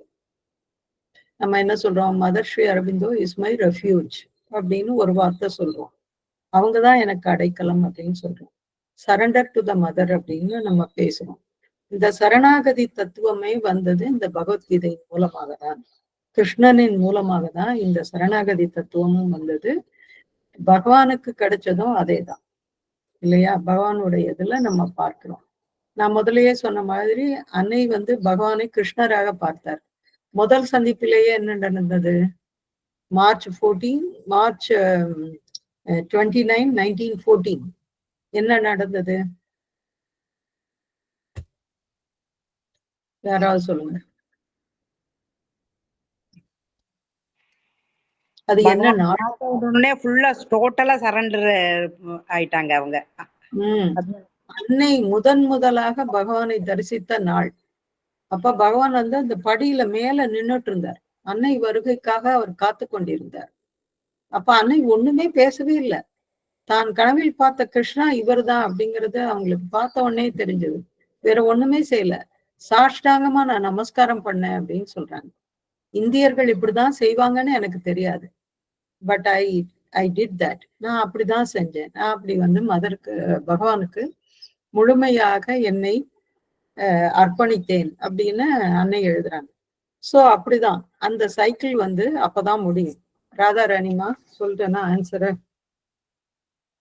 சொல்லுங்க லட்சுமி. அதான் இந்த புனரபி ஜனனம் சண்முக பிரியா சொன்னது அதனோட இது பகவான் கீதையில சொன்னதேதான். இந்த பஜகோவிந்தத்துல வர முதல் பாடல் புனரபி ஜனனம் புனரபி மரணம் புனரபி ஜனனி ஜடரே சயனம் இக சம்சாரே பகுதுஸ்தாரே கிருபயா பாரே பாஹி முராரே அப்படின்னா இந்த மாதிரி கடத்தற்கரிய இந்த சம்சார சாகரத்துல நான் மாட்டிட்டு தெப்ப பார்த்தாலும் பிறந்து இறந்து ஒரு தாயோட வயிற்றுல நான் தங்கி பிறக்கிறதா இருக்கு. இப்படி முடிவில்லாத இந்த பிறத்தல் இருத்தல்ங்கிற இந்த சக்கரத்துல நான் சிக்கி இருக்கேன். இத வந்து முராரியே நீதான் வந்து உன்னுடைய கருணை கூர்ந்து நீதான் என்னை கரை சேர்க்கணும், என்னை காப்பாற்றணும்னு சரணடையணும் அப்படின்னு சொல்றாரு. பஜகோவிந்தம் யாரும் எழுதினா எனக்கு தெரியாது, நான் கேக்குறேன் உங்களுக்கு. பஜகோவிந்தத்துக்கு இவர் ஆதிசங்கராச்சாரியார். அதாவது நம்ம பகவத்கீதைக்கு அப்புறம் ஆனா முதல்ல சொன்னது இது கிருஷ்ண பகவான் தான். பகவத்கீதையில பகவான் சொன்னது கிருஷ்ணர் பகவான் சொன்னார். ஆமா சொல்லுங்க பானுப்பிரியா. ஆமா பகவத்கீதையில 18.60 கேக்குதாமா? கேக்குது. நீங்க அத்துப்படி இதுல அததான் சொல்றேன். பகவத்கீதையில 18.64 ஸ்லோகமா, அந்த ஸ்லோகம் சொல்லவா? சொல்லுங்க. சர்வ தர்மான் பரித்யஜ்ய மாமேகம் சரணம் பிரஜ அஹம் த்வாம் சர்வ பாபேப்யோ மோக்ஷயிக்ஷாமி மா சுஷஹ. நீ என்ன பாவம் பண்ணியிருந்தாலும் எதுவா இருந்தாலும் பரவாயில்ல, என்ன சரணட, உனக்கு மோக்ஷம் கண்டிப்பா அப்படின்பாரு. தேங்க்யூமா. ஆனா நீங்க எல்லாரும் ஒண்ணு கேட்டுக்கிறேன், நான் எஸ்ஐஸ் அந்த கீதா கட்டாயம் படிக்கணும். ஆனா பகவான் எழுதின விதமே வேற, அவர் சொன்ன விதமே வேற, அவர் அத கீதையை பார்த்த விதமே வேற. ஏன்னா அலிப்பூர் ஜெயில இருக்கும்போது அவருக்கு கிடைத்தது பகவத்கீதை, அதை தான் வந்து அவர் பிராக்டிஸ் பண்ணாரு அங்க உட்காந்து. சோ அதுல வந்து அவர் முதல்ல எழுதினது வந்து இந்த பகவத்கீதை தான் சொல்றாரு. சோ அந்த பகவத்கீதை எஸ்ஐ அந்த கீதான்னு சொல்றாரு. அந்த எஸ்ஐ அந்த கீதா படிச்சீங்கன்னாக்கா உங்களுக்கு வந்து இந்த பகவத்கீதையோட வேறொரு உயர்வான பரிமாணம் உங்களுக்கு கிடைக்கும் அப்படின்னு நான் உங்களுக்கு சொல்ல விரும்புகிறேன். ஏன்னா நான் அதை இப்பெல்லாம் நாங்க ஸ்டடி பண்றோம், அதனால அதை இங்க சொல்றேன். ஓகேவா? அந்த இது ஸ்லோகம் படிக்கிறது நல்லது. ஆனா பகவான் அதற்கான மொழிபெயர்ப்பையும் கொடுத்திருக்கிறார். ஆல்மோஸ்ட் எல்லா ஸ்லோகத்திற்கும் கொடுத்திருக்கார். அது ஒரு பாயிண்ட். ரெண்டாவது ஒரு அற்புதமான ஒரு விளக்கத்தையும் எஸ்ஐ அந்த கீதால கொடுத்திருக்காரு. சொல்லுங்க பானுப்பிரியா. ஆமா ஆமா ஆமா, இந்த ட்ரெடிஷனல் கீதாவுக்கும் பகவான் எதிர்க்க கீதாவுக்குமே வந்து பாத்தீங்கன்னா வாஸ்ட் டிஃபரன்ஸ்மா. எந்த ஆமா. ஒரு கீதாவை எடுத்து பார்த்தாலுமே there will be some limitations for some purpose it is being explainedங்கிற மாதிரி தெரியும். ஆனா பகவானோட பகவத்கீதா படிக்கும் போது there is no limitations. எந்த ஒரு பர்டிகுலர் ஒரு லிமிடேஷனுக்காக இருக்கிற மாதிரி எதுவுமே இருக்காது. It is as if you know அர்ஜுனருக்கு கிருஷ்ணர் எப்படி கொடுத்திருக்காரோ அதே மாதிரி இந்த ஹியூமனிட்டிக்கு அவர் அப்படியே எழுதியிருக்கிற மாதிரி இருக்கும்மா. நமக்கெல்லாம் கொடுத்திருக்காரு. அதாவது நிஷ்காமிய கர்மா அப்படின்னு நம்ம சொல்றோம். ஆனா அதுக்கு ஒரு பகவான் ஒரு விளக்கம் கொடுத்திருக்காரு பாருங்களேன். It is amazing. அது என்னது, சாக்ரிஃபைஸ்னா அது என்னது, அதற்கான ஒரு டீப்பர் மீனிங் என்ன, அது எல்லாத்தையும் கொடுக்குறாரு அவரு. அதனால எஸ்ஐஸ் அந்த கீதா நமக்கு வந்து ஒரு இது கிடைச்சதுன்னா நம்ம படிக்கலாம் ஒரு காலத்துல. ஓகேவா? இப்ப வந்து இத ஃபர்தரா வந்து நம்ம அடுத்த வாரம் பார்க்கலாம்னு நினைக்கிறேன். இல்லாட்டி இதுக்கு மேல இதுல ஒன்றும் விளக்கம் சொல்ல தேவையில்லை. அந்த காலத்து தியானமும் பூஜையும் இன்றுள்ள தியானமும் பூஜையும் ஒன்றே தானா? குருக்ஷேத்திர உபதேசம் மனித இனத்திற்கு விடுதலை அளிக்கும். இதன் பொருள் என்ன? இன்றுள்ளது போலவே பண்டை காலத்திலும் ஒவ்வொரு சமயத்திற்கும் அவற்றிற்கே உரிய குறிப்பிட்ட வகையான தியானமும் பூசையும் இருந்தன. எங்க? இந்தியாவுல. அதை ஞாபகம் வச்சுக்கணும். ஆன போதிலும் எங்கும் எப்போதும் தியானம் என்பது ஒரு குறிப்பிட்ட வகையான மனச்செயலும் ஒருமுனைப்பாடுமே ஆகும். இது வந்து அது சின்ன சின்ன ஒரு டிஃபரன்ஸ் இருக்குமே தவிர, ஆனா எப்பயுமே இந்த தியானமும் இது மட்டும்தான் இருந்தது. இந்த பக்தி அப்படிங்கிறது அந்த காலத்துல இல்லை. சோ பூசை என்பது பல வகையான சடங்குகள். அப்போ வர்ஷிப்னா என்ன அப்படின்னு சொன்னாக்கா ரிச்சுவல்ஸ் அதுதான் இருந்தது. ஒரு ஆகுதி பண்றது, இல்லாட்டி ஒரு சூரிய பகவான்னா சூரிய பகவானுக்கு நன்றி தெரிவிக்கும் விதமாக இன்னைக்கு கூட பொங்கல்லாம் பண்றோம், நம்ம தைப்பொங்கல்லாம் கொண்டாடுறோம். சோ இது போல பல வகையான பூசைகள் அப்ப இருந்தன. அவை ஒரு தெய்வத்தை நோக்கி அனுப்பிசாமல் அதற்குரிய முறையில் செய்யப்பட்டன. அந்த பர்டிகுலர் அந்த டெய்டிக்கு என்ன தேவையோ அதை செஞ்சாங்க. இங்கு ஸ்ரீ அரவிந்தர் பண்டை கால இந்தியாவின் வழிபாட்டையும் தியானத்தையும் குறிப்பிடுகிறார். வேத காலத்திலும் வேதாந்த காலத்திலும் இருந்தவற்றை, ரொம்ப ஏதோ ஒரு 5000 வருஷத்துக்கு முன்னாடி நடந்த விஷயத்த வந்து பகவான் வந்து இதுல சொல்றாரு. குருக்ஷேத்திர உரையாடல் வந்து பகவத்கீதை. கீதையின் செய்தியானது மனித இனத்தை விடுதலைக்கு இட்டு சென்றுள்ள, மேன்மேலும் இட்டு செல்ல போகிற, அதாவது மனித இனத்தை பொய்மையிலும் அஞ்ஞானத்திலும் இருந்து தப்பி உண்மையை நோக்கி செல்ல செய்கிற ஒரு மாபெரும் ஆன்மீக இயக்கத்திற்கு அடிப்படையாகும் என்று ஸ்ரீ அரவிந்தர் கூறுகிறார். அதனாலதான் அந்த எஸ்எஸ் அந்த கீதா வந்து படிக்க சொல்றது. ஏன்னா நமக்கே ஒரு குழப்படி வந்துடும். என்ன கிருஷ்ண பரமாத்மா இப்படி சொல்றாரு அப்படி சொல்றாரு. கடைசியில வந்து அந்த போரை முடிக்கிறதுக்கு கர்ணனை வேற கொலை சொல்லிடுவாரு. ஏன்னா அவன் கர்ணன் உயிர் போகாது, அவன் வேற இன்னும் உயிரோடவே இருப்பான். ஏன்னு சொன்னா அவன் செய்த அந்த கொடைவள்ளல் தன்மை, அதனால கிடைச்ச அந்த நல்லதனம், அதனால அது அவன் உயிர் போகாது. அதுக்கு ஒரு சின்ன பிளே பண்ணுவாரு. இது மாதிரி பலவிதமான விஷயங்கள். அதை ஏன் இப்படி எல்லாம் செய்யறாரு அப்படிங்கிற அந்த ஒரு டீப்பரான அதோட சிக்னிபிகன்ஸ் வந்து நமக்கு தெரியறது இல்லை. ஏன்னு சொன்னா அந்த உண்மை சத்தியம் அப்படிங்கிறது ஜெயிக்கணும். அதுக்காக வந்து இறைவன் என்னெல்லாம் செய்யறான் அப்படிங்கிற விஷயத்த நாம வந்து அதுல பாக்குறோம். அது முதல் தோன்றிய நாளிலிருந்து கீதை ஒரு மாபெரும் ஆன்ம சக்தியாக வேலை செய்து வந்துள்ளது. இன்னைக்கும் அதுதான். ஆனா பெரும்பாலான நம்ம இந்தியர்களுக்கு வந்து கீதை வந்து தெரியறது இல்லை. ஒரு முறை நான் வந்து ஒரு கீதா ஞான யஜ்யம் சொல்லிட்டு ஒரு பிரபலமான ஒரு இவரு அவரோட இதை அட்டன் பண்ணேன். ஏன்னா இன்னைக்கு வரைக்கும் எனக்கு அது ஒண்ணுமே ஞாபகத்திலேயே இல்லை. ஆனா எஸ்எஸ் அந்த கீதா படிச்சானாக்க இது வந்து அவ்வளோ அற்புதமா இருக்கு, மனசுல நிக்கிறபடி இருக்காது. சோ ஸ்ரீரவிந்தர் அதற்கு ஒரு புதிய விளக்கம் கொடுத்த பின் அதன் செல்வாக்கு தான் எஸ்எஸ் அந்த கீதா வந்ததுக்கு அப்புறம் அதனுடைய செல்வாக்கு மிகவும் அதிகரித்து முடிவானதொரு செயல் சக்தியாக அது ஆகியுள்ளது. சோ அத அப்படி இப்படின்னு பயன்படுத்தாம வாழ்க்கையின் ஒரு முக்கியமான ஒரு வழிகாட்டியாக அந்த கீதை வந்து பயன்படுத்தப்பட வேண்டும். அதுதான் ரொம்ப முக்கியம் அதுல. ஓகேவா? சோ அடுத்த வாரம் பார்க்கலாம். யாருக்காவது ஏதாவது கேள்வி இருந்தா கேட்கலாம்.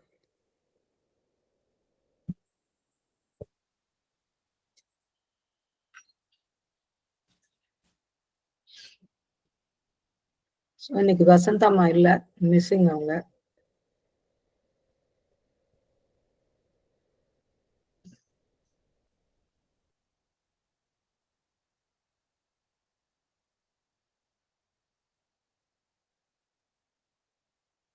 தேங்க்யூமா. தேங்க்யூ. ஷார்ட் யாராவது ஏதாவது சொல்லணுமா? தேங்க்யூ ஸோ மச்மா. ரொம்ப அற்புதமா எக்ஸ்பிளைன் பண்ணீங்க. ரொம்ப நன்றி. தேங்க்யூ. சொல்லுங்க ஷண்முகி. இல்லம்மா, அதான் அவங்க வசந்தம்மா இல்ல, ஸோ கம்பலேஷன் அது ஒரு ஸோ அவதார நோக்கங்கள் வந்து நம்மளை பொய்மையிலிருந்து மீட்கெடுக்கிறதுக்காக தான் வந்திருக்கு. அதுல 4 அவதாரங்கள்ல கிறிஸ்து அதெல்லாம் பத்தி சொல்லியிருந்தாங்க, விளக்கம் கொடுத்திருந்தீங்க. அதுக்கப்புறம் வந்து இந்த என்ன சொல்றது, மீடியா, அந்த நியூஸ், வரலாற்று செய்திகள் அதெல்லாம் வந்து எவ்வித ஆழ்ந்த உட்பொருளும் மற்றவையாக இருந்தது அப்படின்ற மாதிரி சொல்லியிருக்காங்க. அதுக்கப்புறம் வந்து நல்ல விஷயங்களை வந்து மேம்படுத்தும் விஷயங்கள் பொதுவாக அதுல பிரதிபலிக்கிறது இல்ல அப்படின்றது பகவானோட கூற்றா இருந்தது. அப்புறம் வந்து இந்த தியானம், அது வந்து என்னைக்குமே அது மனதை ஒருமுனைப்படுத்துதல் அதுதான் இருக்குது. அண்ட் இந்த பூஜை புனஸ்காரங்கள்லாம் வந்து ஓகே, அதோட ஆடட் இதுதான். அதுக்கப்புறம் வந்து இந்த கீதை, அது வந்து எஸ்எஸ் ஆன் கீதா, பகவத்கீதை பேருரைகள், பகவானுடைய கரங்கள் அந்த கீதையில பட்ட உடனே அது ரொம்ப மேன்மையானதாக இன்னும் சித்தி பெற்றதாக அது விளங்குகிறது அப்படின்றது இன்னைக்கு சூத்திரங்கள்ல முடிஞ்சிருக்குமா. ஸோ மேற்கொண்டு எஸ்எஸ் ஆன் கீதா நீங்க அப்புறமா நம்ம படிக்கலாம்னு சொல்லிருக்கீங்க. தேங்க்யூ. லக்ஷ்மி சொல்லுங்கம்மா, ஹேண்ட் ரைஸ் பண்ணுங்க. ஆமாமா, அந்த செர்ரி பிளாசம் அந்த இது சொன்னீங்கல்லம்மா, அது மதர் வந்து பிரேயர்ஸ் அண்ட் மெடிடேஷன்ல கூட செர்ரி April 7, பிளாசம் இல்ல, டிவைன் லவ். டிவைன், அதான் அந்த அது வந்து செர்ரி, அந்த செர்ரி மாதுளம் பிளாசம் இல்ல, பழம், மாதுளை மாதுளம். மாதுளம் போது அத வந்து பார்த்தா நாலேஜ் பை ஐடென்டிட்டி அப்படிங்கிற மாதிரி மதர் வந்து April 7, 1917 அந்த பிரேயர் வந்து பாத்தீங்கன்னா ரொம்ப அருமையா இருக்குமா. அந்த மாதுளம் பழ இதுங்கிற மாதிரி மதர் வந்து இத வந்து செர்ரி ஃப்ளவர்ஸ் இது பண்ணி கம்பேர் பண்ணி சொல்லியிருக்காங்க. அது வந்து தமிழ்ல இது சொல்லட்டுமா? தமிழ்ல அதாவது மகாலிங்க ஐயாவோட டிரான்ஸ்லேஷன். எழுதுங்க. ஓர் ஆழ்ந்த ஒருமுனைப்பு என்னை பற்றி கொண்டது. நான் ஒரு செர்ரி மலருடனும் என்னை ஐக்கியப்படுத்தி கொண்டிருக்கிறேன் என்பதை உணர்ந்தேன். ஒரு நீல நிற சக்தி ஓட்டத்தை பின்பற்றி உணர்வில் ஆழ்ந்து சென்றபோது திடீரென தங்களுடைய மலர் வேள்வியை தாங்கி நிற்கும் எண்ணற்ற கிளைகளை அத்தனை கைகளைப் போல் வானத்தை நோக்கி நீட்டி கொண்டிருக்கும் செர்ரி மரமாகவே நான் ஆகிவிட்டேன். அதன் மேல் இந்த வாக்கியத்தை தெளிவாக கேட்டேன். இவ்வாறு நீ செர்ரி மரங்களின் ஆன்மாவோடு உன்னை ஒன்றாக்கி கொண்டாய். இதை குறித்து கொள்ளலாம். வானத்தை நோக்கி இந்த மலர் பிரார்த்தனை செய்வது இறைவனை தான். நான் இதை எழுதியதும் எல்லாம் அழிந்து போய்விட்டது. ஆனால் இப்பொழுது அந்த செர்ரி மரத்தின் குருதி எனது நாளங்களில் ஓடுகிறது.